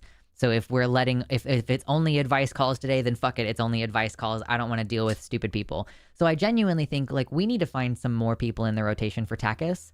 Because right now, the only full-time people we have who want to be on Takis is, like, Josie and Ben and me. So we definitely need to have at least one more person who's just regularly in the rotation. Okay, Purple Claw. Okay, so I subscribed to her. I'll check her content out. If we can get, like, more trans people on the line, more women on the line. Obviously, like, Amethysta is not, I don't think she's a person of color. Maybe she's Hispanic and white passing, but more people of color on the line, experts on the line, like, because Amethysta, if she has a PhD, she could be on Takis, she could be on Chewed Gum, she could be on Skeptalk. We need to bring more people on. So anytime you are like, even if a collaboration wouldn't work for me personally, we might still be able to work something out, bringing someone onto the line. I'm a bit of a guacamole slut. Me too. I haven't had any in such a long time because I was so into buying only local vegetables this year and, like, only buying at the farmer's market. Like, of course, I can't get, like, local avocado.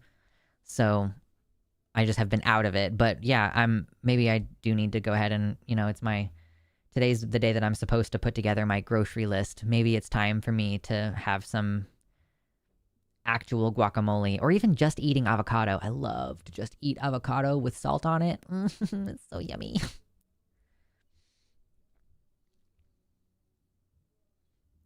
Powder detergent is superior. The washing machine does enough water on its own. Yeah. I have found that with the powder stuff that I've been using, because I wash basically all of my clothes on the cold water setting, you do actually have to make sure that the powder is all the way at the bottom of the washing machine, in order for there to not be small bits of baking powder at the end of the process. Have you looked at Finster for the line? No. I feel like Finster is too busy, and also I don't know if they do, like, debates or take calls in that way. I'm not sure. I also, like, I wish that I was more connected. I feel like people in general, like other trans creators, are like, oh yeah, I've heard of Luxander. It's been a while. What are they up to lately? Like, I do feel like my day of being a prominent creator has kind of passed, which is weird because I have more subscribers than I ever have before. But, you know, vouch for me. If you see another creator and you're like, hey, Luxander would love to have you on the line, then, you know, you tell them. Am I just going to slide into Finster's DMs and be like, hey, Finster, you seem really fucking cool, and would you like to be on the line? And I don't know.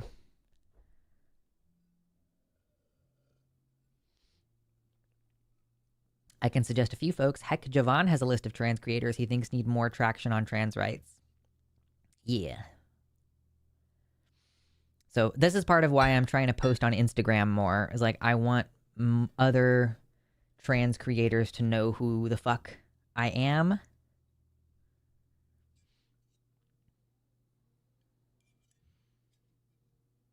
Which also requires me to spend more time on Instagram so that I can do stitches. Is that what it's called? Stitching? where you like respond to someone's video. I don't know.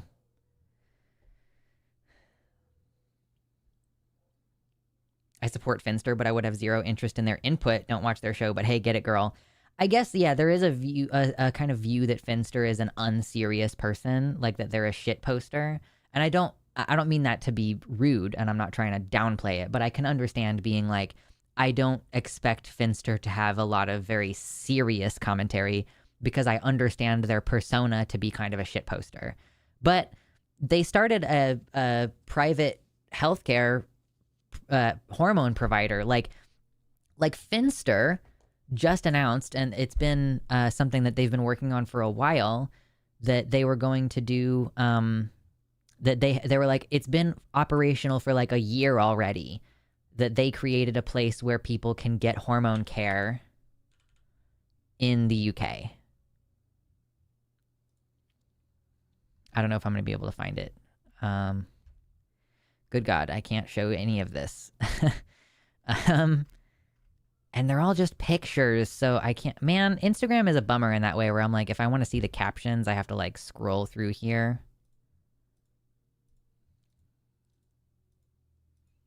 How long ago was this? Okay, it's a video.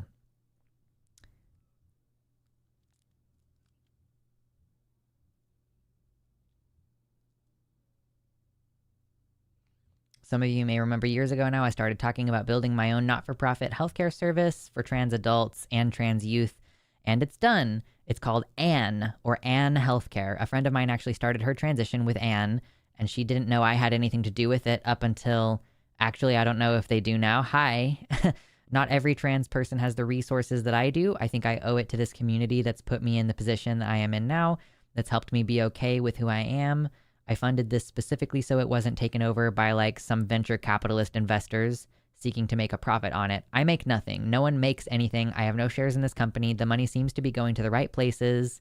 I trust Susie and Lizzie to keep making good decisions, and I trust the amazing therapists, doctors, nurses, patient coordinators, IT staff, just everyone on the Anne Health team that's doing an amazing fucking job. So they, I don't actually know, does Finster have pronouns anymore? Yeah. Oh, he/her. Okay, so literally using they is the only wrong option, I guess. So it's like, yeah, Finster, you know, she's like a shit poster, but also she's fucking out here doing the work. Like, that is it's absolutely critically necessary in the UK to have a privately available service that will help people. So, like, give her an opportunity to shout out her work. I don't know. Again, I feel like, look at me. Okay, I want you to just take a moment and look at me real quick. First of all, there's fucking 41 people here, okay? Finster has like hundreds of people in her chat, okay? Come over here. Look at my channel. Nope, that's the wrong button. Shh, shh, shh, shh, shh, shh, shh, shh, shh, shh, shh, shh. Come on. Work with me here, YouTube. Okay. Oh, I guess it's not going to show it very prominently on here, so I do have to go over here, in fact. Look at me and my measly, desperately trying to get to 40,000 subscribers, and I've been trying to get to 40,000 for such a long time. I feel like it's taken forever. I'm just slowly eking my way there. I want to get to 40,000 so bad. But just imagine me with my tiny 40,000 subs, and then like the Lions YouTube, I guess, has like 188,000 right now. Imagine me asking someone with like 1 million fucking followers, hey, will you come on our tiny little show and not get paid for it? Like, I don't know. It just feels like rude almost. What about Demon Mama for the line? I don't think she's interested. And also, she's like a smaller creator as well. And so, like, when we bring someone on, I don't know. Like, first of all, I don't think she wants to. So I just want to say that out the gate. She is not doing any face-forward public anything right now. She's got we have our podcast with Gayfesh on the Gayfesh YouTube channel, The Many Worlds Hypothesis, but she's not on camera. And it's also like a really low-profile thing. She's not out there trying to be a public-facing creator anymore. And I think it's because her family was threatened directly. Like they were threatened with doxing. And so I think for her, she's like, it's not worth it. Even though she had this wonderful community with the imps. And now I haven't talked to her about any of this. I haven't asked. So I'm kind of just going off of, I'm going off of deduction for what I think is going on. So she, I think, is just like the amount of money that I was making and the amount of notoriety that I had and the amount of work that it was taking was not worth it if my family is going to be threatened. If people are going to lob ridiculous accusations at my partner and then insinuate that I am a pedophile for something for art that my partner draws. Like I understand where she's coming from. And it's something that I have to consider too, is like, you know, if at some point this does become a threat to my family, I would have to pivot. I don't know if I would be able to continue. Like maybe I could continue being a producer for the line, but I could definitely see myself being like, I don't want to be on camera anymore. So I respect her decision. I don't know, like she, on Signal nights, she would talk to people who agree with her, but not necessarily people who argue. Yeah, there's just like a lot of reasons why I would not even ask her, because I think it would be an imposition to ask.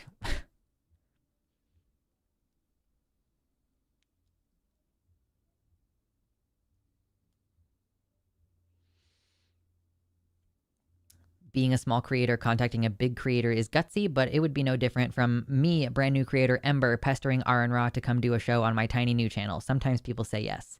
And if they say no, you haven't actually lost anything for the attempt. That's true. That's true.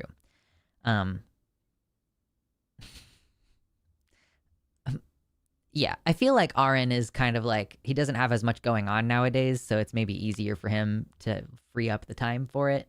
Because he's only even on the line like once a month now. I don't actually know what RN does to make money. I've never asked. I'm not really sure what he does. Because like obviously the line is one of my main forces, my main sources of income.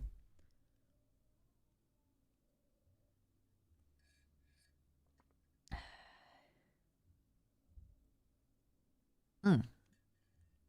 Tea, delicious.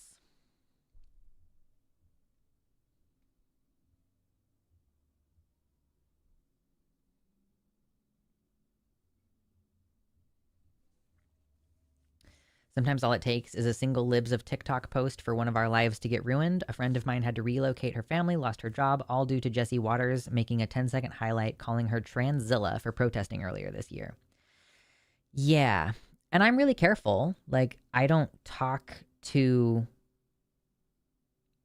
like, oh my God, hold on. I lost my train of thought because I read something in the YouTube chat. I don't talk about where I'm going to be before I'm going to be there. And I don't talk about where I live. And like, there's lots of little things. Like, I limit myself to recording only in this space because I don't want any of the features of my home to be public on the internet. Like, there's lots of little stuff. Like, after the practically literal fucking manhunt that people were doing for, oh my God, what even is her name? I haven't thought about her in so long that I forgot her name. What was the name of the creator who had the, oh my God. Okay. I'm just going to go through. Okay. She's white. She's Canadian. She has big fat tits. She transitioned as a child, as a teenager. She was widely understood to have scammed with that giant GoFundMe that she had after she was like swatted, and then she went to the Keffels. Jesus, I knew it started with a K. I was like, it's not Katie. Keffels, thank you. Oh my God, I haven't thought about her in forever. Yes, Keffels. So like after someone identified what hotel she was staying in, because she took a picture of her cat lying on the bed and the sheets were in the shot of the bed. Like, that's insane, and it has made me so much more cautious around what I post online. RN does YouTube to make money. Okay, cool. I guess he does his own YouTube channel and not so much on the line. Cool. But yeah. I'm really looking forward to getting to 40K. I kind of also hope that it like builds, like I hope that we can get to a point where it's like building on itself more than it is right now, because it feels so sporadic, and there will even be days where I lose subs over the course of the day rather than it just kind of broadly like ticking up, ticking up, ticking up, ticking up. So man, yeah. The question is like how many of my subscribers are subscribed because they actually care about what I'm doing versus how many of them are subscribed from just like when I used to talk about ContraPoints years ago. Do I need to make another video talking about how ContraPoints sucks or something? I'm not saying I want to do that. I'm just like, is this really what's required now?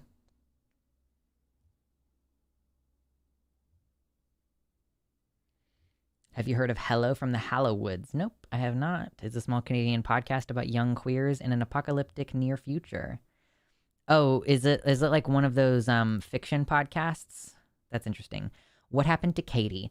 Katie just seems like she's burned out and doesn't give a fuck about doing online activism anymore, which I respect.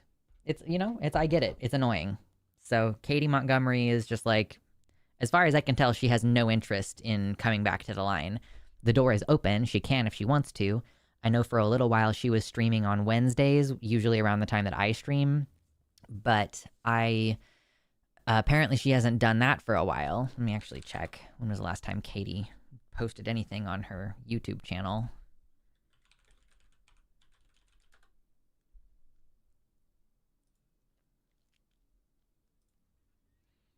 Katie's last video she posted was 4 months ago, and the last time she streamed was 4 months ago. So she was streaming regularly, and then she stopped.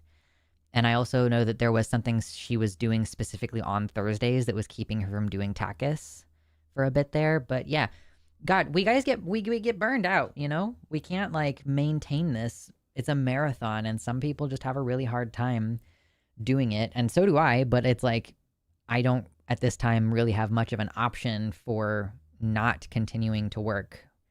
And I'm kind of starting to get a little bit of a creative vibe back, or at least like I have things I want to say and I want to get out there, and I like, you know, trying to make myself look cute for camera and stuff. You know, I put my hair up today because, dude, I washed my hair on Friday morning and it just got immediately greasy again yesterday. I don't know what happened, but I put my hair up today because otherwise it was going to look all greasy and fucking gross.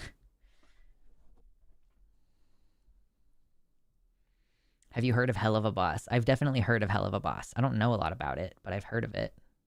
I'm going to refill my water really quick and be right back.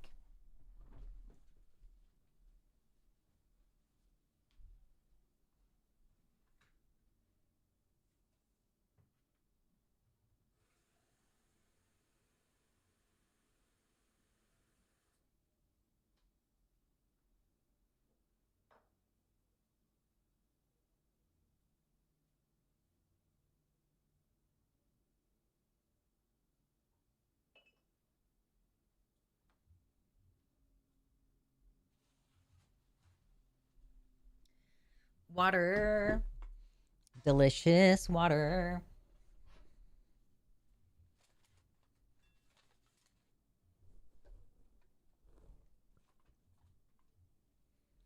Nom nom nom nom nom nom. A lot of us smaller to medium channels have been losing subs, but mostly only when we go on camera.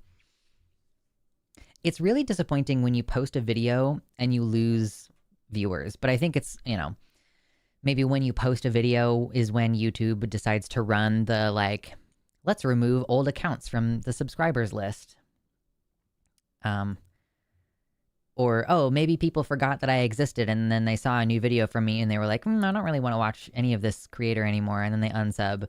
That's the crazy thing about having such an old channel. Like, my channel is so old because I started making transition content when, I mean, I started making content before then, but I started posting regularly because I was doing transition updates. And so that would have been starting in like 2015 when I started hormones the first time. And yeah, it's been a while.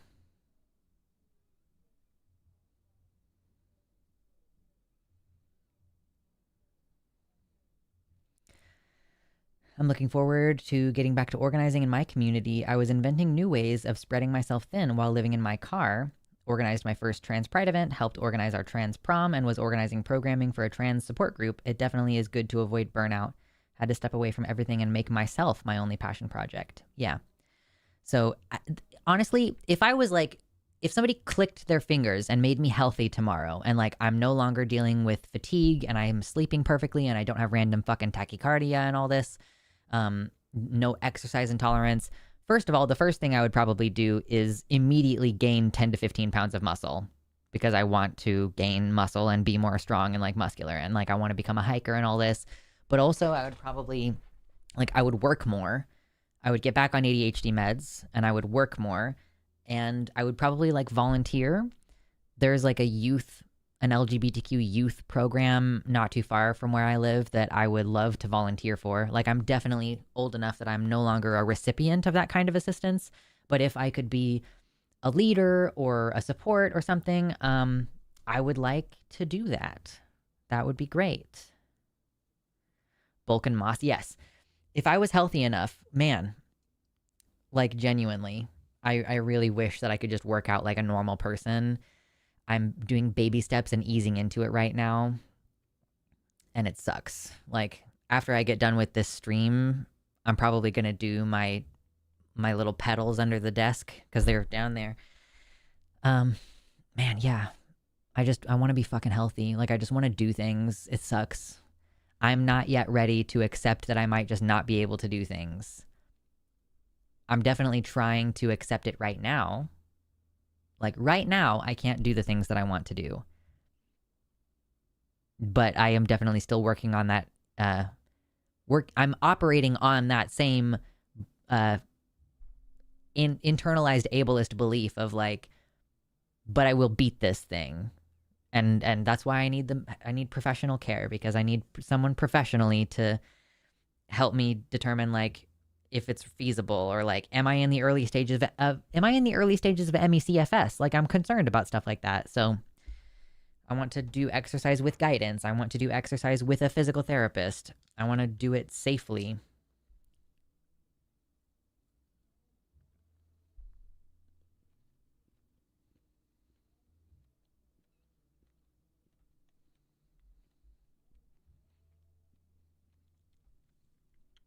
What's up, Eric?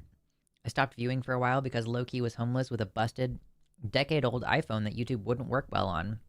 I'm okay and back in my home city, but yeah. Oh, no worries. Listen, you are not the only person who has had this issue in my community who's like homeless.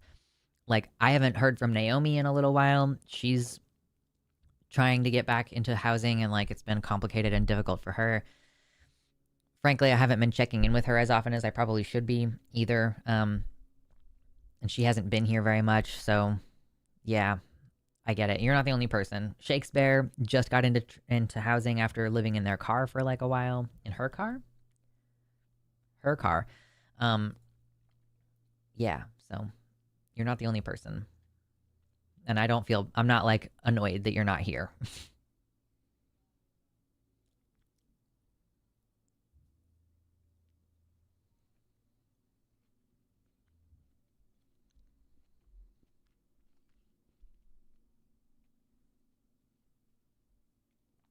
When Twitter was still Twitter, Katie's was one of the bigger accounts I would regularly draw fire away from just because she got so much shit. I get why she's burned out. Well, I mean, to be fair, also, like, Katie's entire existence on Twitter was like quote tweeting idiots. And so, of course, you end up with more of that. Okay, have you noticed, guys, how I have never done a hate comment video? Do you think I have never received hate comments? Or do you think that I just don't want to reward that behavior? Have you ever thought about that? Have you ever considered that the things that you give attention to are the things that you're going to attract? It's like this whole thing. Like, okay, somebody asked me recently, like, ew, why are you working with Jimmy Snow? I remember he had accusations against him and he never addressed them publicly. And I was like, okay, first of all, I was friends with Jimmy before that. And I don't remember the details anymore because it's been a long time, but whatever answers he gave me when I asked him about it, I was like, okay, that seems reasonable. So I don't think he's a creep. But also, the more air you give to those kind of accusations, do you understand that it creates a positive reward for the person who accused you? So like, yeah, Demon Mama has had accusations against her. Like when you acknowledge and you say, "Hey, I'm going to take this seriously and I'm going to address it." You give power to people to continue doing that. So the more you draw attention to it, the more air you give it, the more airtime you give it, the worse the situation actually gets. I think the best thing you can do, if there is something legitimate to the accusations, is take a little bit of time away, refocus yourself. If there's some kind of behavior that you actually need to address, then address it and move forward. But the more you try to address the criticism, the more you become fucking Lindsay Ellis, who gets chased off the platform by people who mostly agree with her, right? Like, it wasn't like the misogynist haters that drove Lindsay Ellis off the internet. It was people who ostensibly agree with her about most things, but are like, oh, I'm going to accuse her of being racist because she had an opinion about Raya and the Last Dragon or what the fuck ever. Does that make sense?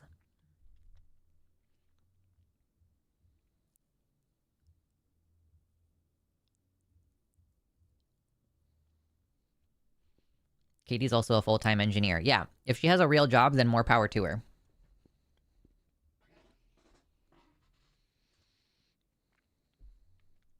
What about VTubers on the line? I don't think we do VTubers.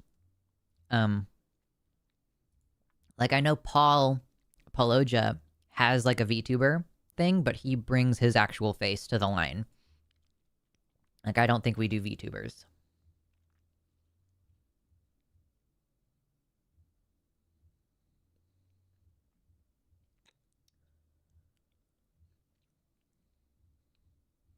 Speaking of Jimmy, he said you banned Andrew from NJ from the line, but didn't know why. Are we allowed to know why?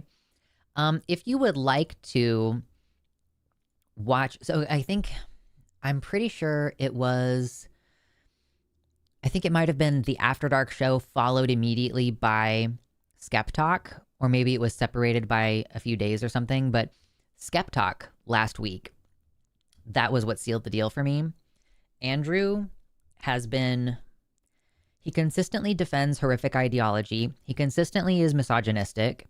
And John, Godless Engineer, was talking about how he doesn't really like the Christmas story because to him it seems like it's just a rape baby story. Like that God basically raped Mary by impregnating her without her consent. Okay? So Andrew, among like all of the vile opinions that he has, finally, like, we got to the end of the conversation and he just kept being like, well, the Bible doesn't say Mary said no. And it's like, okay, you are a rape apologist. You are doing rape apologia right now. And our audience was finding it very triggering. And like, he also was doing apologetics for like Donald Trump and all that kind of shit on a previous call with Forrest. So yeah, we were like, I was like, look, everybody's upset in the chat. All of the hosts don't like talking to him anymore. Like there's no reason to keep bringing him around, right?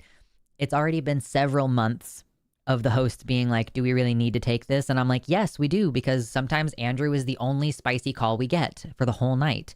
And we need spice because that's where we get our clips. That's how we get the views. Like that is what people are here for. They are here to be entertained.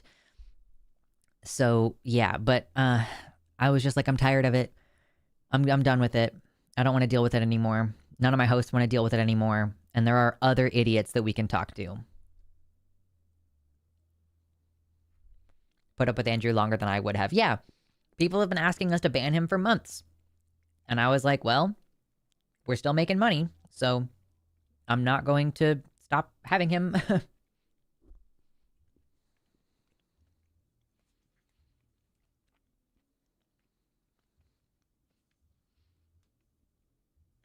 Do we think Andrew is serious or is he trolling? I'm honestly not sure. I think I don't know. I don't really know. It's like hard for me to tell. For a long time, I was defending the idea of maybe we can change his mind. Maybe we can chip away at it. You know, maybe it won't make a difference right now, but it'll make a difference later. Or maybe, or like maybe Andrew isn't even the point of this conversation. Maybe it's the people in the audience who believe the same things that he believes, you know? I think he's just clueless and prefers to stay that way. I could see that being a possibility. That he's just not interested in thinking through his beliefs, that we will have the same conversation with him over and over again. And it's the same type of conversation where instead of grappling with what we've presented, he's like, well, what about this other thing?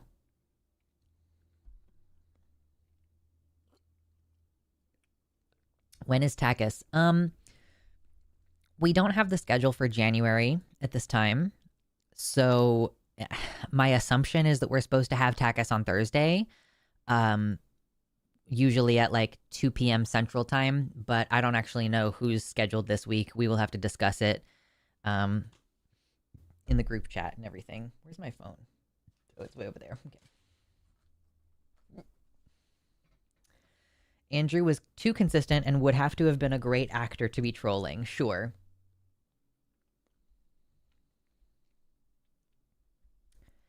I had to start tuning out when Andrew would call in. There's nothing to gain with him, and I support just not taking his calls. New idiots have the novelty of being new idiots. Yeah, at least we can get something different. I found myself muting the stream during his calls. Yeah. I'm certain Andrew is mainly doing and saying what he thinks will get him attention. His beliefs are probably in there, but they're not the point for him. Yeah, I think that he was just having fun. And so were we, to an extent, right? Like, I will say, here's some of the reasons why I continue to take Andrew calls, okay?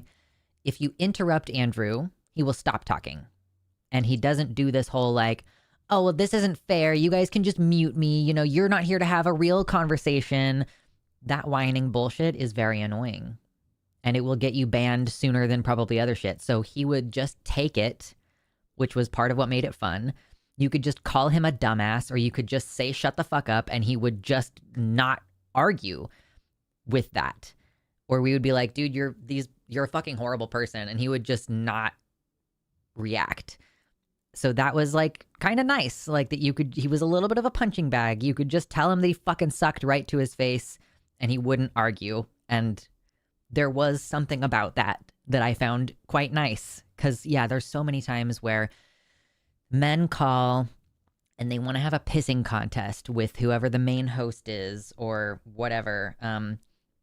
Or they go like, yeah, the whole mute button is fascism. Like, oh, you don't want to have a real conversation.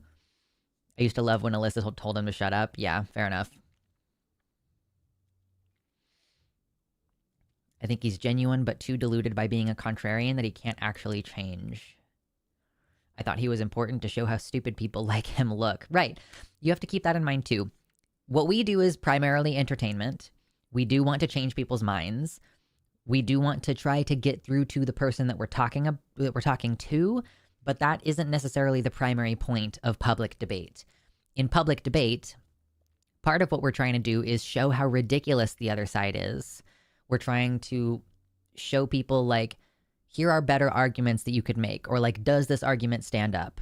You know, there's lots of stuff that go into the decision of like, do we continue taking these calls? Whether or not we're going to ever reach Andrew, which there were a couple times I thought we got close, where he was like, what does reason mean? And I was like, yes, if we can keep him on this track and focus on like, how do you ascertain what information is true or not? But then there was a couple times where Forrest was like, here's a big list of like various news organizations and what kind of bias they have. And so that's a way that you can tell whether the information that you're getting is good or not. And I think Andrew just completely fucking ignored everything that Forrest was saying. And that's ultimately one of the reasons why I was like, let's not continue here. Because if he's not even going to bother to try to hone the skill of how to reason or how to process information and ascertain what may be true or what may not be true, based on like, you can't just say like, well, they said it on Fox News and therefore it's true. Like, okay, well, Fox News has a bias. Fox News is owned by someone who is friends with Republicans or whatever, you know? Um, so yeah, they're just the fact that we've been taking his calls since like July. I don't actually remember. It was before I was a producer. We were taking Andrew calls from before I was a producer. So I want to say it was sometime in the summer. Maybe someone else could remember better than I can. But I was like, the fact that we've been talking to this dude for like 6 months and that we haven't made any significant progress, I don't think he's really changed his mind on much of anything. And his final call last night when he called, he was going to call and say, I'm here to defend Christian nationalism. And I'm like, I'm not going to sit here and fucking listen to it. Not one more single fucking time. So yeah, I'm glad that everybody is so happy that he's banned now. I'm also happy that he's banned now. I think he's only banned for a year. Like the default when you ban someone is like they just get banned for 1 year. So I don't know, maybe he'll call again in a year and he'll be not an idiot anymore.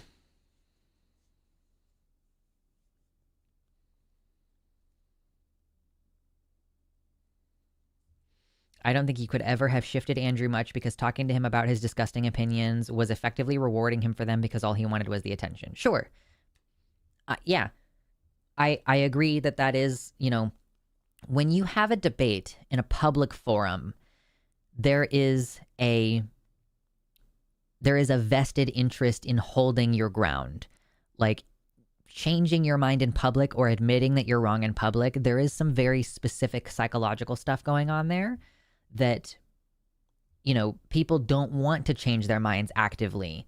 More often, you have an argument with someone and then they go away and they come back and suddenly they're listing themselves as an agnostic rather than a theist. And you're like, ooh, you changed your mind. Like you had to think some things through. You had to process that. But you had to process it offline. And that's also why I will hold to the idea that everybody's approach works for different people at different points in their process. Like if, you know, somebody calls and maybe they get yelled at by Matt Dillahunty, but then they call another time and they get a really gentle explanation from Alyssa. People need different things at different points in their deconversion or deconstruction. So I don't think, oh, you know, this person is too nice. They're too patient. They gave them too much leeway. And I also don't think, oh, this person hung up too early. Or, I mean, maybe I might think that because like I wanted to play around more with whoever called. That does happen with Matt sometimes where he's like, I'm going to hang up on this person. And I'm like, well, I wasn't done. Yeah.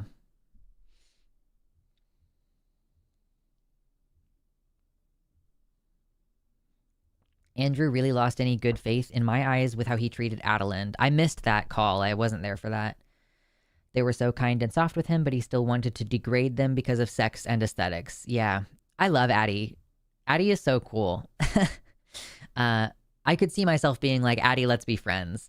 They have a really sick tattoo of dragon scales along the like side of their ass and down onto their leg. And I'm like, that's so cool. And I think the split tongue is really cool too.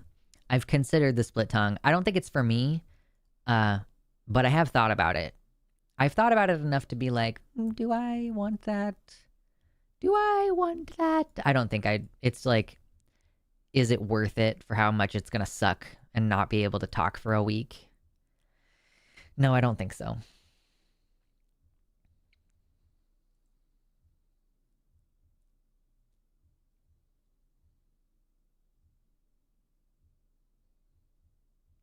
Always make friends. I mean, I'm terrible at it. Like I have a group of people who I'm like, these are my friends now, outside of work even. Like I'm like, ooh, I'm gonna tell Dizzy, the side of their ass. You mean hip? I'm sorry. Hold on. Can this go down any further? Would you consider this to be someone's hip or their ass? This right here, is that your hip or your ass? Because I feel like that's your ass. And maybe if it's on the side, that's the side is your hip. But if it's all the way over here, that's your ass. Everybody gets to see Luxander taking a handful.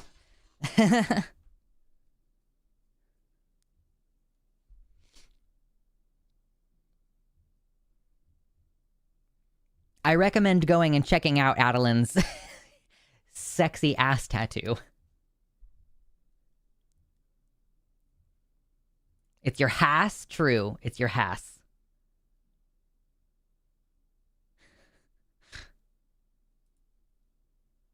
The hip to ass transition. True. We'll take up Hank Green's legs are butt. To be fair, you're wearing black, so we can't really tell shape. Yeah. It's like the location, right? Like the actual side, like where your hip bone is. Okay, that's hip, obviously. But it's like if it's any further around the back, that's ass. We're in ass territory here.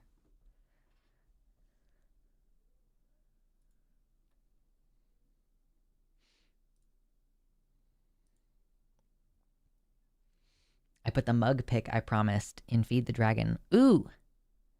Mug pick. Where am I? Oh my god, I haven't been...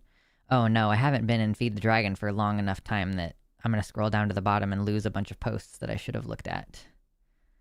Kitties, lots of kitties, lots of babies, kitty babies, kitty baby dogs, kitties, dogs, plants. Cute. Yes. Cheers with the mug. Clinkies. We need a doctor to resolve this issue. True.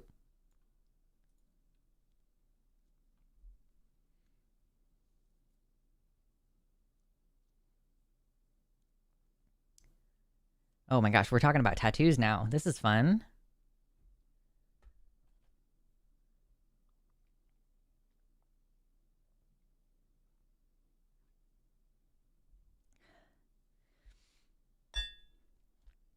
Okay, hold on. Scrolling up. What did somebody say earlier?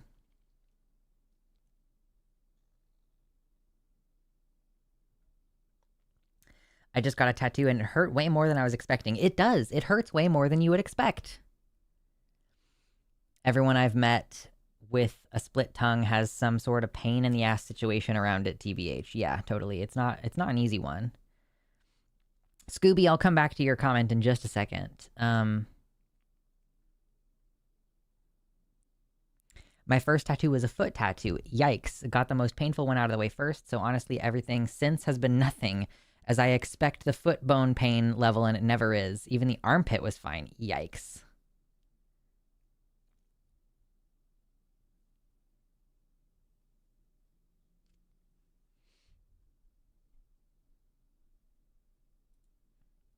Phone Dr. Ben with no context. Hip or ass? Where the fuck is Ben when you need him? Yeah, I don't have his number. Maybe I should get his number at some point. Addie has loads of other wicked tats as well. Yes, true. Now that my nipples are done healing, I can start to consider if I want to get another tattoo. Because there are more tattoos and body mods that I want. But I also kind of feel like I need to figure out whatever is wrong with my ears. Like my secondary holes here that they've just like shrunk up. I got pierced at a 16 and they've shrunk up, so I feel like I can barely fit in even regular earrings. I don't know.